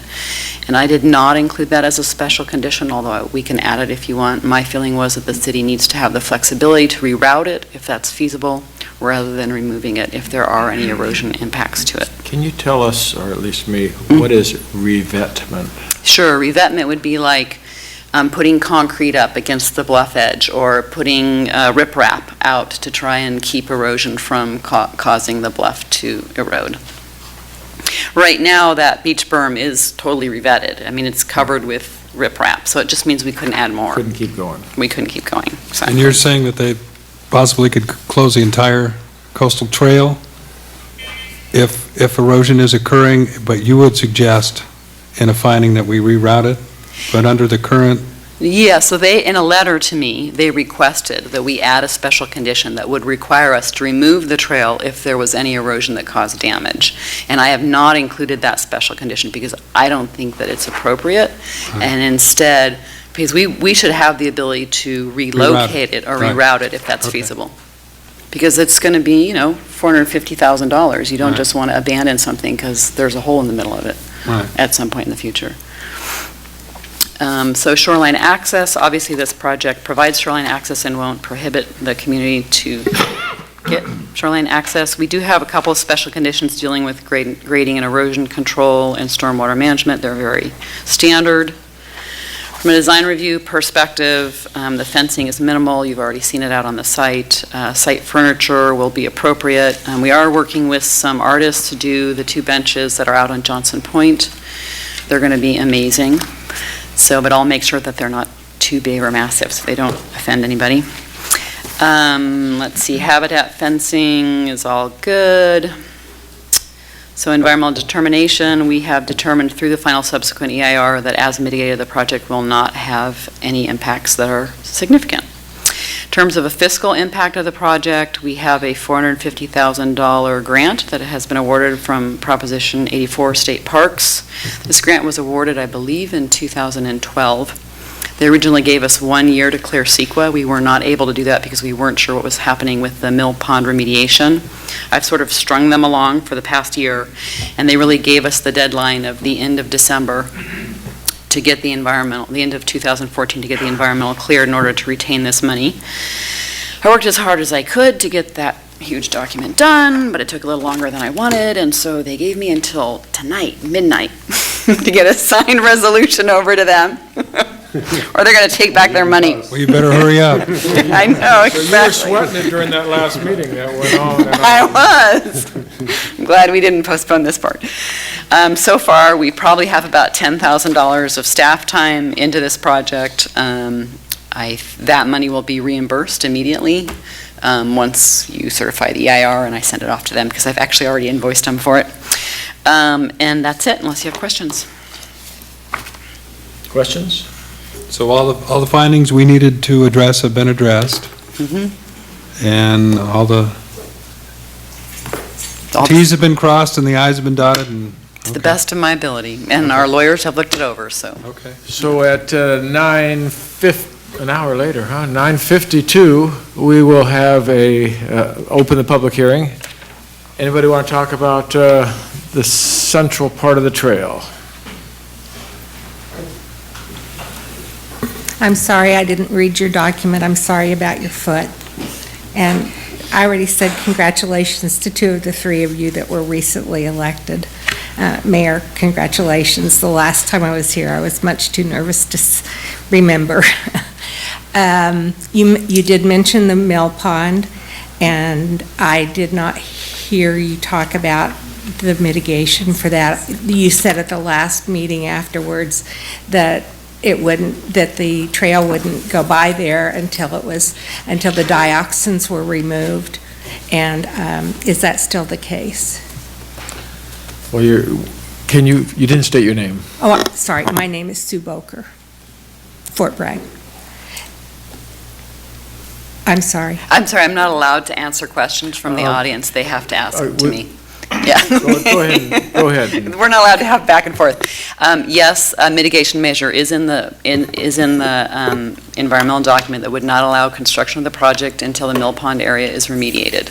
Additionally, the city of Fort Bragg would not take ownership of any of the property until it's remediated. Okay. Congratulations with the Johnson Point Spur Trails. That sounds wonderful. Thank you. Maria, just point of clarification, she said until all the dioxins were removed, and you said until it was remediated. There could be a difference in the two. Well, I assume it's going to be according to what the California Department of Toxic Substances says. Correct. Yeah, I did not misspeak when I said that. But no, you're right. There was a, and you closed the loop. Yeah. Thank you. Yeah, no, it has to be cleaned up to the level of passive recreational use as determined by DTSC, and that may mean removing the dioxins, it may mean leaving them in place and capping them. We don't know the answer to that yet. Right. My name's Ann Reneker, and I think the Coastal Trail's wonderful, and I'm really, excited and interested in going out there, but I am rather concerned about the trail going near the berm at the mill pond because it's so toxic, but you're saying it'll be fenced off until it's remediated, which that's important. But you also mentioned that there's a trail that a footpath that goes over the beach berm, and there are some risky ladders there that you said, broke down during the last storm, and I'm kind of concerned about people going over the beach berm and climbing down these risky ladders, and the seismic danger and the storm surge danger. So I hope that it's all going to be real safe, that there will be fencing that will protect people, because there are people that are risk takers and they may not realize that how dangerous it is out there. And we don't really need more tragedies, because it seems that every year there are abalone divers, 3 or 4 or 5 that die, and people that fall off cliffs and so forth. But I'm excited about the coastal trail, and I'll be glad to be able to go out there when it's safe. Thank you. Thank you, Ann. Is there anybody else? All right, at 9:56, I think it is, we'll close the public hearing, bring it back. We will make sure that proper signing and safety is there. There are risk takers, and there are going to be people that go where we might think they shouldn't go, but there's not a way to stop them, and if they go out and go someplace, these are natural cliffs and bluffs, and we can't protect them from themselves, so. And I think the ladder staircase or whatever you're talking about is actually over near Glass Beach, not the central part of the trail where the beach berm is, so. It's the current, clarification. already developed, we just have to do some work on that one ladder. Although this project does also include a set of stairs to the beach at Fort Bragg Landing, so there will also be a set of stairs. Okay, any further discussion? Well, I can't help myself. I've been doing this since I was on the Planning Commission, and that is kudos to Marie Jones, who was a private consultant and came back to Fort Bragg to make Fort Bragg a better place. Just on this little part of the Coastal Trail project, 20 pages of CEQA findings, 21 pages of EIR, 173 pages of subsequent EIR, which I actually made it through some of that. You go. An amazing amount of work, an amazing amount of knowledge that came to Fort Bragg, and $10,000 worth of staff time. I would ask you what a private consultant would make doing this, but I'm not going to, because you'd probably tell me. Probably about 50. I said I wasn't going to ask. 1,000, not dollars. I second that. In fact, thank you.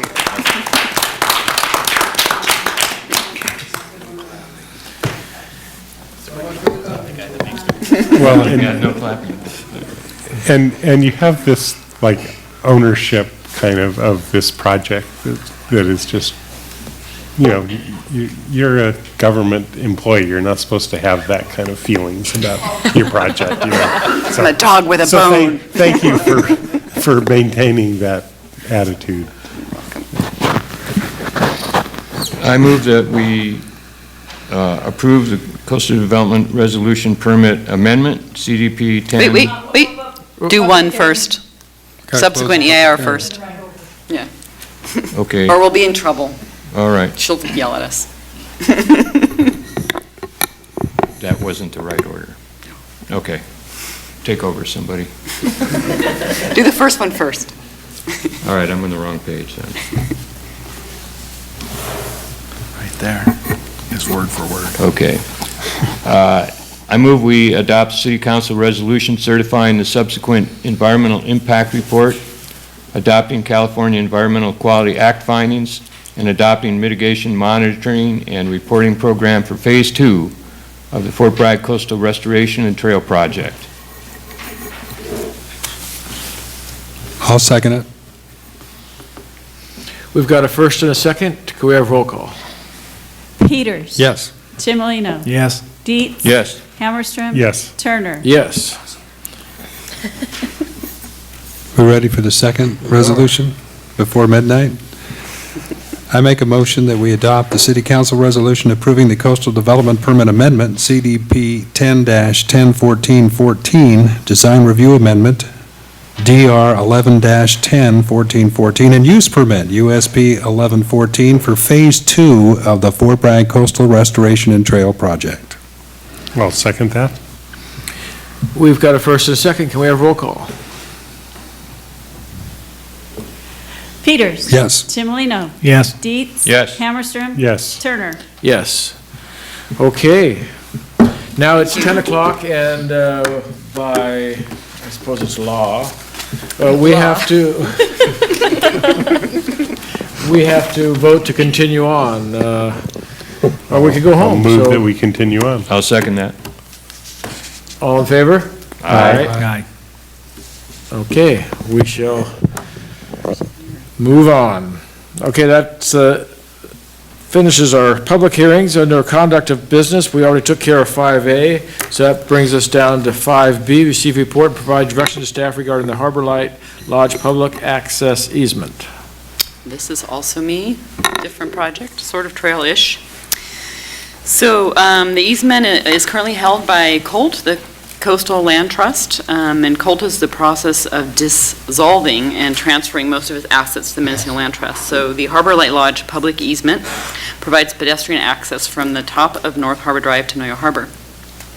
MLT declined to accept this easement. They are concerned about the maintenance costs and the cost to upgrade the easement. And we worked with the Noyo Harbor District. They took it through their process. It took about 6 months, and they decided that they didn't have the bandwidth to take this on either, and so now it's at your regal shoulders to consider. This request was brought to the Community Development Committee in July, and after the Noyo Harbor District passed, we're now bringing it to you.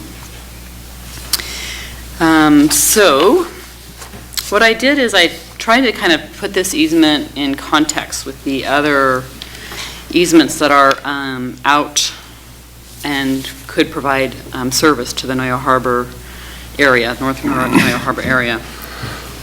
Because I think that the decision needs to be made in context with those other development opportunities or easements that exist. So if you look at page 3 of the staff report, there's a nice little table that I put together. And the yellow line on the digital photo shows the Harbor Light Lodge easement, which is already developed, and it zigzags down from Harbor Light Lodge all the way to North Harbor Drive. And as I indicated, the easement is currently held by Colt. There's also a pedestrian easement that goes through the Noyo Harbor Inn, and this easement is getting developed right now. It's an easement that's offered for dedication. No one has accepted the easement, either by a public or a nonprofit entity, and that's 1,000 square feet. North Harbor Drive cantilevered access, which would be kind of the dark blue-ish purple line on your photograph in front of you. That's a non-existent easement at this point, and we have some funding from MCOG to look at the feasibility of possibly doing a cantilevered pedestrian/bicycle path down to the harbor along this easement. There's also 2 easements that go through the dredge sands pile. The orange line was part of the South Fort Bragg pedestrian access plan and included bicycle and pedestrian access down to the harbor along the orange line, basically from Noyo Harbor Drive around what is that hotel called? The Northcliffe Hotel, down across the dredge sands and down to Harbor Drive. This is currently sort of a gravel road and would need improvements. And then there's also the green line, which is the old mill bed access road that could connect up to the coastal trail. This route we looked at developing as part of the Coastal Trail project, but we dropped it when we were running low on funds. We could bring it back to life if at the end of this project we have extra money. We could do it as part of this project if we end up having a little extra cash at the end, which, the way things are going, could happen. And then the last one is the blue line, which is actually south of the bridge. And this offer to dedicate was just made as part of the Riverview subdivision. And this access is really only a footpath right now, and people do use it to get down to Cato fisheries, for example, and also the homeless encampments down there, speaking of an earlier topic. So Tom Varga did go out and check the condition of the trail, and while the Mendocino Land Trust had provided us with an estimate of about $100,000 to upgrade this Noyo Harbor Light easement to the level that it should be, his sense was that it could be improved at a much lower cost than that. In addition, Jim Hurst has expressed a willingness to contribute about $10,000 to help address deferred maintenance if the city accepts the easement. Our estimate is that it might cost about $15,000 to upgrade this easement, and then a long-term maintenance cost of about $5,000 per year. Obviously, taking this over would be in total conformance with the coastal access and the local coastal program, because coastal access is a very big part of that, which is why the easement was originally granted anyway, was through the development process. So that's the end of my staff report. If you have any questions, I'm happy to answer them. I was a little confused when you said if we have money left over, we might, we don't have a bucket of money to do this, so you mean if we allocate more than we... No, I'm sorry, I should be more clear. The Coastal Trail project itself, right now we're kind of halfway through our construction costs, and we really haven't dipped into our contingency fund at all. Okay, you're talking about the Coastal Trail. So we Okay, may have some money left over from the Coastal Trail to be able to make that route That green line would be great. an actual nice accessible route where people could bike and walk down to the harbor from the trail. Got it. Does that make sense? A lot of sense. Sorry. Be frugal. We're frugal. Are we not frugal? Absolutely. We're always looking at ways of being frugal. Questions for staff? I have just one quick question. I know a lot of things that could have changed since when I last worked for the city, but I see we're talking roughly $15,000 to actually do the initial improvements. Would that include plans and specs? Because in the past, it was like we had a $5,000 limit on what you could send out to bid. And if it's going to be $15,000, it would make me think that we'd have to do certified payroll or to do plans and specs. And I'm just curious if you think that that's going to be enough to get the job done. Yeah, so when you look at the site, really it's already been designed and it's already been constructed. So really what you're talking about doing is a lot of maintenance activities. So stair treads that have worn out, asphalt that's looking pretty sad. So it's more of a rehab than an improvement. It's more of a rehab. And so what we would really be doing is we'd be hiring Parlin Forks and buying equipment, buying the materials, and then they would essentially do the construction. And that's why it would be so inexpensive for us, because Parlin Forks is a great deal. They built all that fencing out on the Coastal Trail for about $10,000, I think. That is a great deal. Basically, love those prisoners. Just to clarify too, the direction we're looking for just involves this particular easement. That's The correct. others were there for information purposes. Just for information, for Yes. comparison, and Right. so that you can get a sense of sort of how it fits in with the whole puzzle. Right. Okay. If there's no further clarifying questions, anybody in the public, let's see, are we public? We're not public hearing anymore. I don't have to open a public hearing, I just get to hear you talk.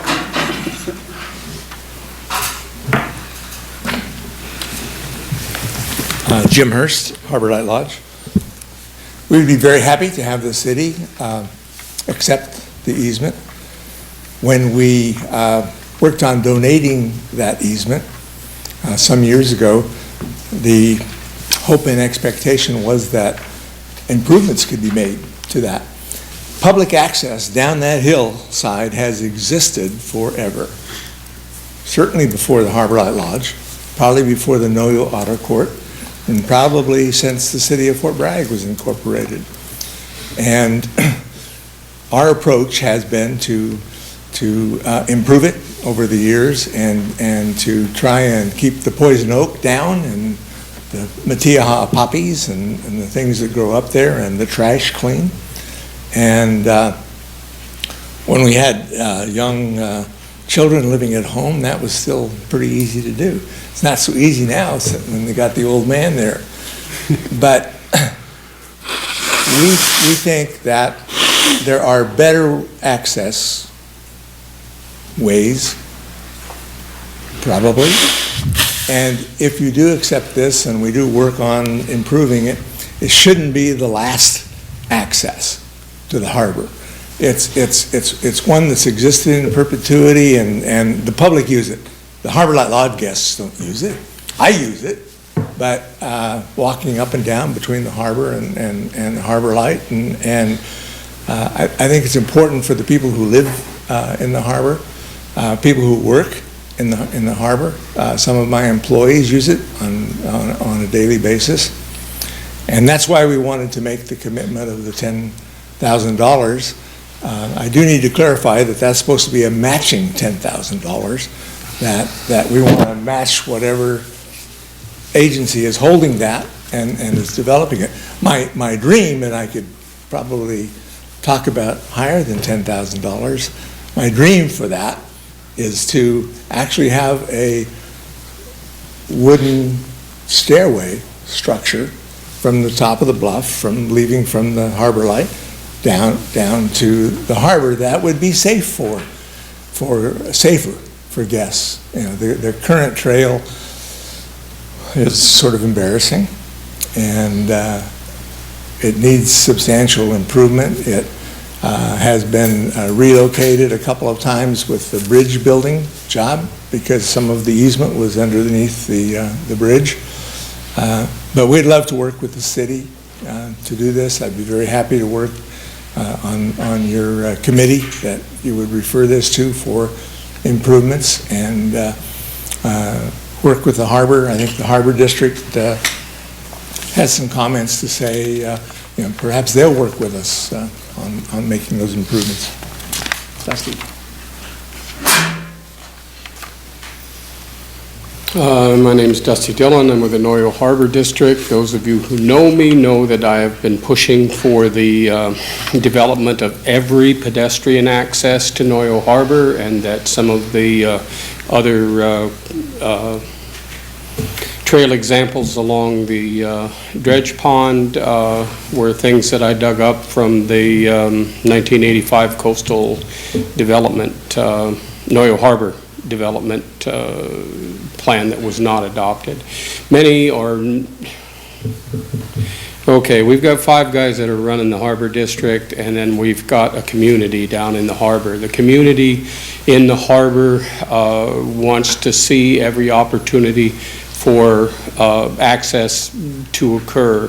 There are a number of residents along the North Harbor Drive that have already offered easements for the cantilever project that's being studied by the Mendocino MAMCOG. And in my discussions with the community, the lumber yards, Mendo Mill, Rossi, Matson, have agreed to help provide materials for the restoration of the trail. Each one will give a pallet of materials. One will give a pallet of concrete, one will give a pallet of asphalt, one will give a pallet of railroad ties. My discussions with Parlin Forks is that they figure $1,000 to $1,500 for the maintenance of this. I organized some volunteers a couple years back, and we went through and replaced 1 or 2 of the steps and cleaned things up a little bit. And, you know, it was just a couple of mornings, and we made a significant difference. The North Coast Hotel has also offered to finance a connection to this trail from their hotel. It would be a significant improvement for access for the community. The majority of the people working in the harbor are not currently allowed to have driver's licenses, or they just now got driver's licenses back, and they couldn't drive to work. And Noyo Harbor is the second largest income producing entity in the county. It's to the benefit of the city of Fort Bragg to do everything they can to embrace the harbor as part of their community. I know there's been a lot of them and us, but it's really only us. And We've got a considerable number of the people that have gone through transitional housing that now live in the harbor. So, we is us. Are there any more of us that would like to talk? Bring it back to the council? One of the great histories of that trail, I happen to have in my pocket a paycheck from Universal Studios. It's only for $4.57, but years ago, I happened to have a speaking part in an episode of Murder, She Wrote, and if you remember that television show, Angela Lansbury is walking down that very trail as the credits roll at the beginning of the show. So there's the little history that goes with that trail. Is, you know, they're watching it in New Zealand now. That's where my $4.57 came from. Well, this just keeps on coming, huh? It just keeps on coming. They keep getting smaller and smaller, but so there's history there that goes beyond Fort Bragg. Oh, and the trail actually served the Noyo School. The Noyo School was on the Harbor Light site. Right. And the Indian children and the Finnish children would find the Noyo School. I'd like to, I think a bicycle trail would be nice down there as well. I mean, this is a start, but right. Gentlemen, we can't do this. I'm just saying this out to you, but I'm not expecting you to return comments, but that's okay, Dusty. So I don't know, I'll turn it over to everybody else, but I'm fully in support of this. We could obviously choose to send it to Public Works to flesh it out a little bit, but either way, I certainly support this. I do have a questions for staff, and I have been to the site and I've walked down and walked back up, and it is pretty rough. It can be fixed. Are there any insurance concerns at all with using this? Yes, we have it. We have insurance, and that is addressed in the staff report, and I'm sorry, I neglected to mention that. Yeah, it would be covered under we're self-insured through a pool with REMIF. It would not increase our insurance premiums because we don't purchase insurance. Potentially it would increase our exposure to liability claims if it was a dangerous condition, but, our intent would be to make improvements to the stairs such that they weren't dangerous. So it looks like we're going to maybe spend $10,000 matching at least to originally to fix it up to make it acceptable condition. And then $5,000 a year in maintenance. Yeah, it's about, at a minimum. yeah, the guesstimate I came up with is about $15,000 to improve it regardless of where the sources are, and if Mr. Hurst's gracious offer stays with us even at 1-to-1, he would be willing to contribute at least half of that, then that makes it much easier to find the other half. Okay. Yeah, I like all of these accesses, especially the one from the Coastal Trail. And this is certainly a start, and I think that it'll do two things. It's probably money well spent because it's going to, I think it'll enhance the tourist experience for the people who come to Fort Bragg, and I think it'll keep them here a longer amount of time to be able to go down to the harbor to visit. I do think the signage should be a little bit better. I know once I turned in there, I couldn't really tell how to go around the room to get down to the thing. So maybe if there was a sign, a little better signage showing the direction, how to get on that path, that might be helpful. But other than that, The signage that was 2 years ago. Yeah. Major improvement. Right. So I support it. So, yeah, and there's 3 recommended actions. Three distinct actions, actually. Yeah, right. Yeah. And I support the transfer of the easement to the city. And it seems like there's still some discussion that could go on about to what level we're going to do repairs at this point?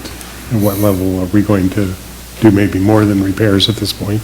So it does seem like there's some value in discussion of the Public Works and Facilities Committee. Agreed. And then the third one just kind of is noting that there is this other thing coming up and saying that in conjunction with the Noyo Harbor Pedestrian and Bicycle Access Plan, which is a study plan that'll be moving forward, that like maybe some future considerations of what this trail might become in the future would be considered within the context of that. Is that Yeah, that what the along with suggestion is there? with kind of what Marie did. With the other we ones. We Right. flesh it out, and where we want to go is what we should get from the MCOG study. We take the property, and we ask Public Works to figure out how to spend that 20,000, or maybe it's less, but, Well, just to make it clear for those that are in attendance, and I'll go ahead and make a motion that we direct staff to move forward with the transfer of the easement from the Coastal Land Trust to the City of Fort Bragg, that we refer discussion of maintenance and improvement of the easement to the Public Works and Facilities Committee, and as Doug just pointed out, we also address the long-term management of the easement in the Noyo Harbor Pedestrian and Bicycle Access Plan process, which is funded by the Mendocino Council of Governments Overall Work Program 2014-2015. I'll frame that into a motion. over the years, we've stopped doing motions on direction to staff. We just kind of, if we all nod our heads, they've got it. Well, as long as they understand, because sometimes when you give direction to staff, and people out there kind of go, what'd they just do? So I just thought I'd frame it in a motion so that it was clear. You summed it up clearly what the direction is, And I agree with it. and we all agree. So I guess I withdraw the motion then at this point and give direction to staff. We got Okay, it. So that's We're the directed. consensus of this council, and what will come back to you will be on the consent calendar, the actions to actually accept the easement. So we'll have to kind of figure out what to do there. Okay. Great. Thank you, Jim. And Dusty for never letting this die. Okay, we're making headway now. It's only 10:22, and we are down to just a little old $10 million wastewater treatment plant. Little old. Well, not to try and trivialize what is a tremendous project, in light of the hour, I would request of the council and the mayor that in lieu of the full item, as I have it set up for the report right now, I'd request authorization to proceed with the RFP, and then I can return at a subsequent meeting when the agenda's a little bit lighter, and I can go ahead and provide the project status and still request the additional city council input. I would point out at this point, all we are doing, or all I'm asking of you rather, is to authorize the issuance of the request for proposal for professional services. That does not lock us into anything in particular. In addition, my RFP did cover a very substantial scope of things that the designer should consider as they propose their contract, and I built quite a bit of flexibility, and they're recognizing that there's lots of room for refinements farther on down the line. Tom, there was one point I had a question on, and we had talked about it before a couple times, I know, at committee and at council, but it was the activated sludge unit, which 150 feet by 90 feet or whatever. Right. Right now, the plans look like we would pump up to it. We talked about the pumping costs, which are $60,000 a year, or excuse me, $12,000 a year, and the cost to excavate enough to lower that so we don't have to pump and we could use gravity was at $120,000 or something, or it looked like a 15-year payoff to me. Correct. And elsewhere in here for our chloride, whatever, we figured a 12-year payoff was, let's do it. And it seemed like 15 years isn't that much longer than 12, and to have the pumps out of there use less electricity. So if that was in the RFP also to be considered, I could support that, but I thought we should at least still keep those options open. And that's exactly how the RFP is set up. So it recognizes what's in the pre-design report as the information that's been developed to date. I have instructed the proposers when they respond back that they consider 3 specific ways to address that particular issue. One is to study what I call the hydraulic grade line, which is actually the process system, how it handles the effluent, and that is a convenient way of just seeing how efficient the entire process is, whether pumping or gravity would be appropriate. I'm also asking them to do reconsider all the energy efficiencies, because this, again, is about an 18-month-old report. The conditions might have changed. Different smart people are going to take a look at it. And then ultimately, I also asked, kind of in a global sense, not on this issue, but everything, please take a look at the entire pre-design report, not with the intent to start all over from scratch and pitch it, but rather, are there any other opportunities to gain process efficiencies in any particular area? So again, I try to build in some flexibility to make sure that whoever's looking at this thing scratches their head and says, okay, how can we make this thing work correctly? Are there any decent options that we as the city should be considering in terms, including the terms of what you just described? Questions for Tom? Well, I actually sat down with Tom this afternoon because the last time this came before council, August 12th, 2013, I wasn't at that meeting, so were you elected by then? Were you? So I don't know. I don't know how many of us were at that meeting, but the kind of summary of that conversation for purposes of us right now was that the RFP is flexible enough for us to have further discussions, and the RFP doesn't lock us into anything in particular, and so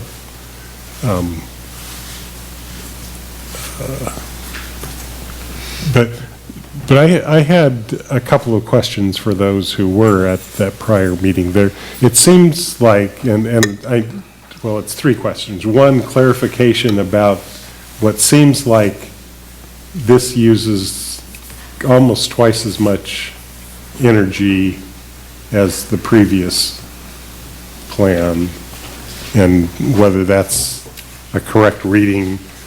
Like previously it was 213, and I forget what the units were, and this new one will be 309.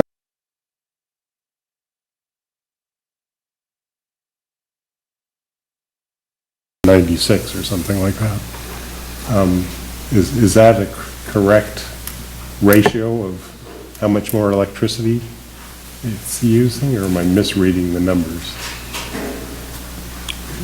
And then if there is that dramatic a difference, was that part of the discussion that this process uses more electricity, and what was the basis for deciding that that's okay? I mean, yeah, the activated sludge uses more electricity than the trickle deal. But is it nearly twice as much? Apparently. It's a huge, I mean, the blower there, that 263 is your great big number, but it's so efficient in the other processes that it just is highly recommended, and So just to butt in real quickly, because I wasn't part of this process at all, is you do remember you have a climate action plan, and the wastewater treatment plant is the biggest generator of greenhouse gases of any of the city utilities, any of our facilities. If I could add, because I was at the August 2013 meeting, it was discussed, and it was a concern of the council, and there was discussion about potential on-site generation of electricity, and that's something that I believe that the RFP addresses. There was talk about cogeneration and kind of the city's attempts at developing cogeneration with the methane produced by the digesters, and it was kind of concluded that that's just not going to really do it, but there's also the potential for solar or wind generation on the site. But as Dave mentioned, there were also concerns about the pumping costs because, I mean, the activated sludge requires the aeration, so the blowers are there, but the hydraulics of the system, as Tom referenced, are such that the effluent would need to be pumped up to the activated sludge unit because of the existing grades of the components of the facility that would remain, the digesters and so forth. And so that's what Tom was saying is, the RFP will look at opportunities also to modify the grade of the activated sludge unit so that those pumping costs are reduced. So, the whole energy efficiency is something that really needs to be delved into. And in our energy audit for the city of Fort Bragg, actually putting solar out at the wastewater treatment plant is probably the worst place to put it because it's exposed to the salt and the wind and the fog. And if you were going to do a solar facility to offset energy costs at this site, you would probably want to look at putting it at the water treatment plant.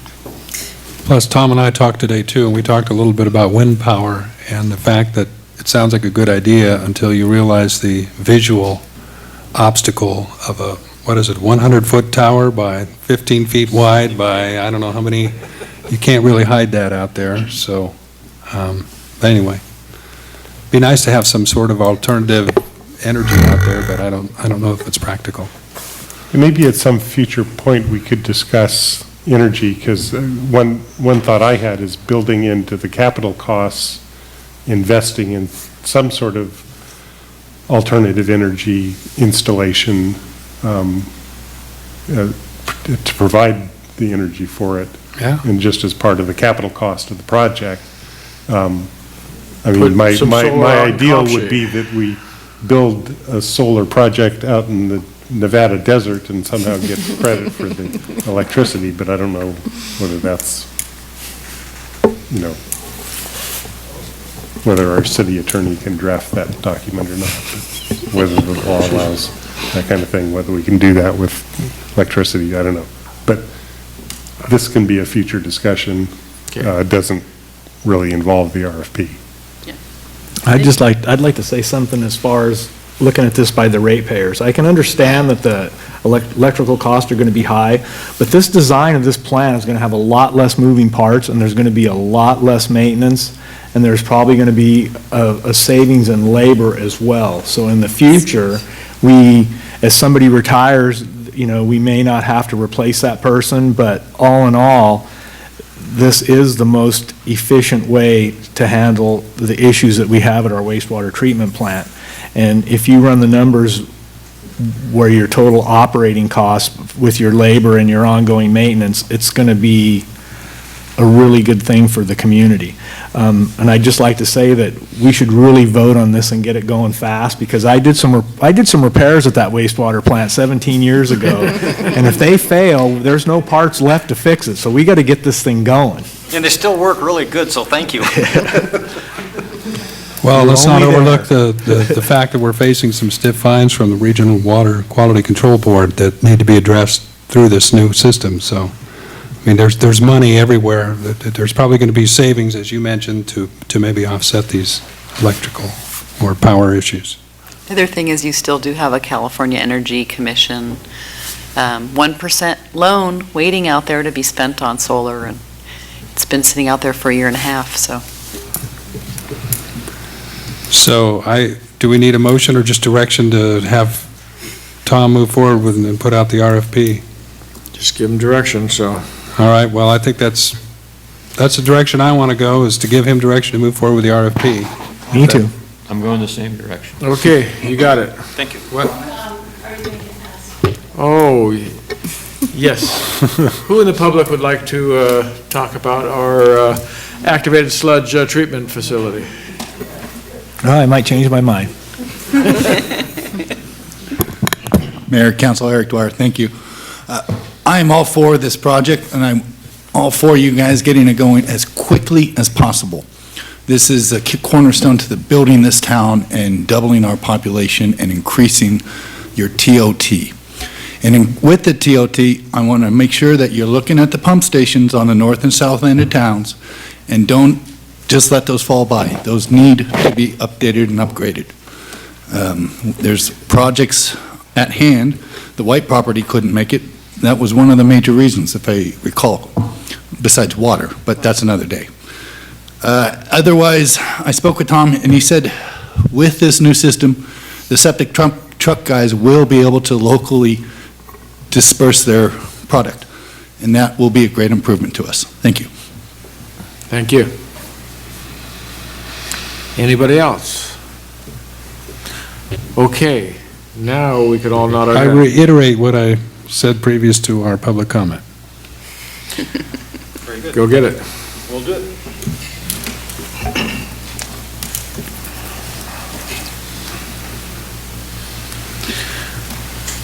All right, then that brings us to public comments on non-agenda consent calendar items, and if we had a closed session, closed session.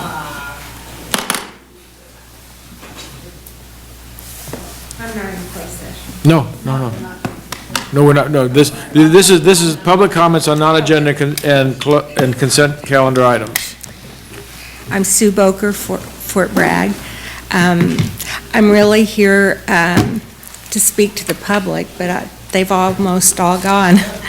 I hope that everybody will take a look at the city website, the city.fortbragg.com, or city.fortbragg.com, and look at the Hare Creek Shopping Center public hearing and the photograph, or it's not a photograph, it's a rendering, which is goes with those wooden poles that are out there along Highway 1, where Highway 20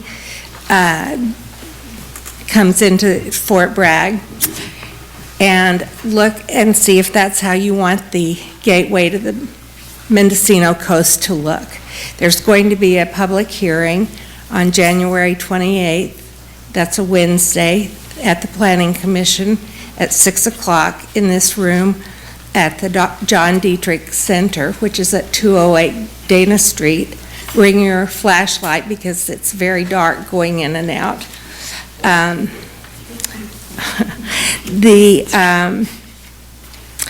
very concerned about this. People come here. Our primary business, I think, is probably tourism. And people come here because of the unique beauty of this place and the unique landscapes and seascapes, although we don't really see the ocean, but Hare Creek's right there. There's the Green Hill, there's some trees. You know, we could put in a monument or something, but the back end of a shopping center does not seem to me to be unique in any way. And it doesn't seem to me that it is very enticing. I come here from Southern California, and I have watched city after city for 35 years. They were new and shiny when I got there, and then you drive through some years later, and it's not new and shiny anymore, and then eventually it becomes blighted. And I really feel like we don't need another shopping center. I also feel like it is really unnecessary when we have so much empty commercial space downtown. I think our downtown area is wonderful. It's historic. The businesses there are great. Anyway, my time is up, but I do hope that all of you people who are out there will come on the 28th of January at 6 o'clock. Thank you. Pardon? Here's the picture from the website, if you can get it.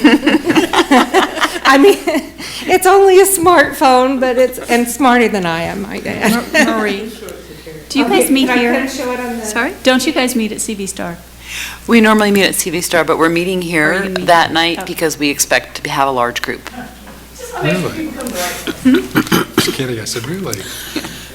Well, my name's Ann Reniker, and I also strongly object to the placement of a mall at Hare Creek, the intersection of Highway 20 and Highway 1, because I believe that this land should be reserved for classrooms for the College of the Redwoods, which is now being reopened with the Mendocino College after the Eureka campus of College of the Redwood almost destroyed our college.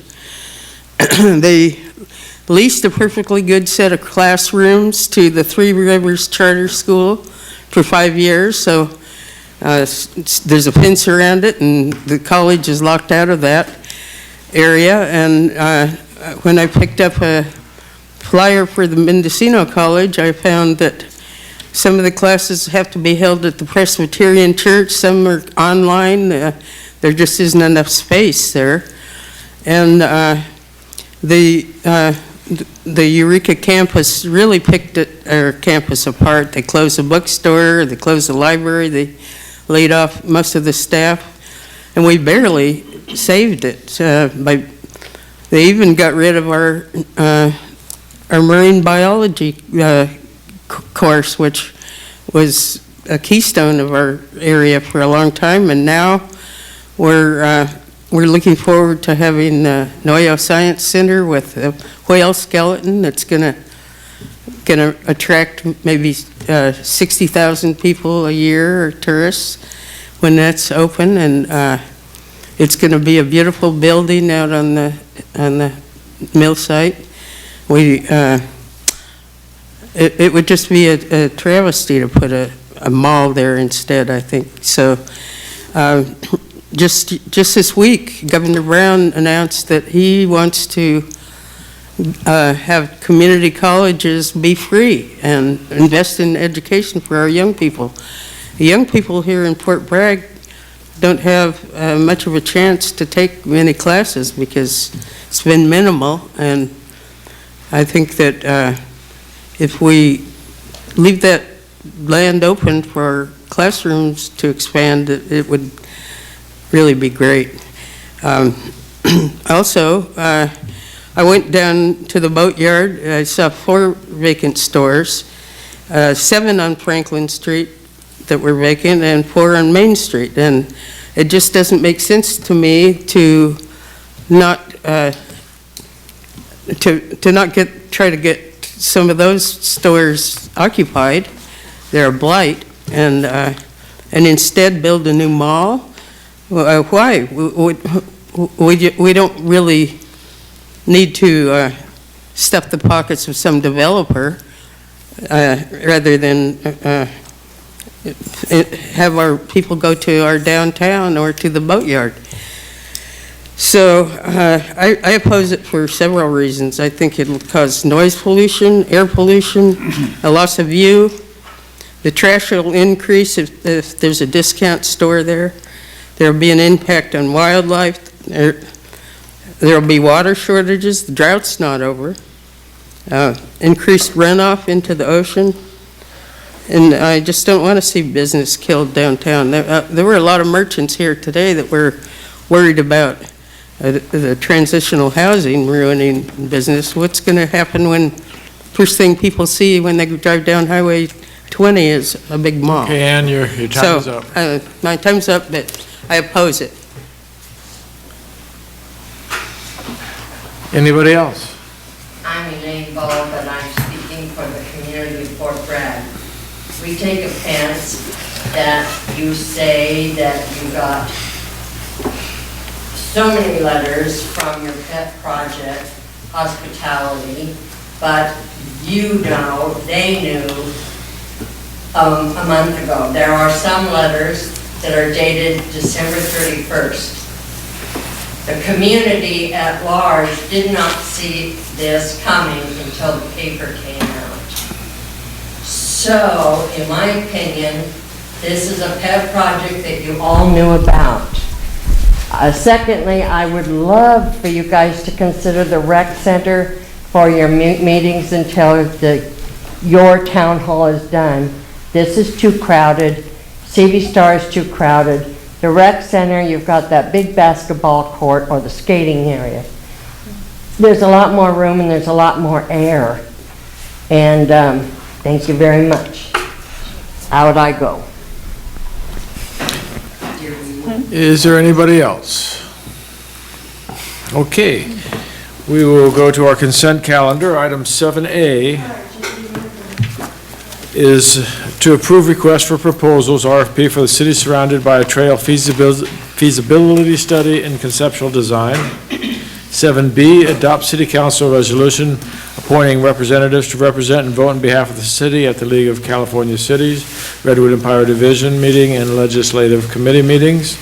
And C, approve the minutes of the December 8th, 2014 meeting. I'll make a motion to adopt the consent calendar as presented, seeing that no one wants to pull any items. I'll second that. We've got a first and a second. Can we have roll call? Peters. Yes. Chimolino. Yes. Dietz. Yes. Hammerstrom. Yes. Turner. Yes. All right, we are adjourned.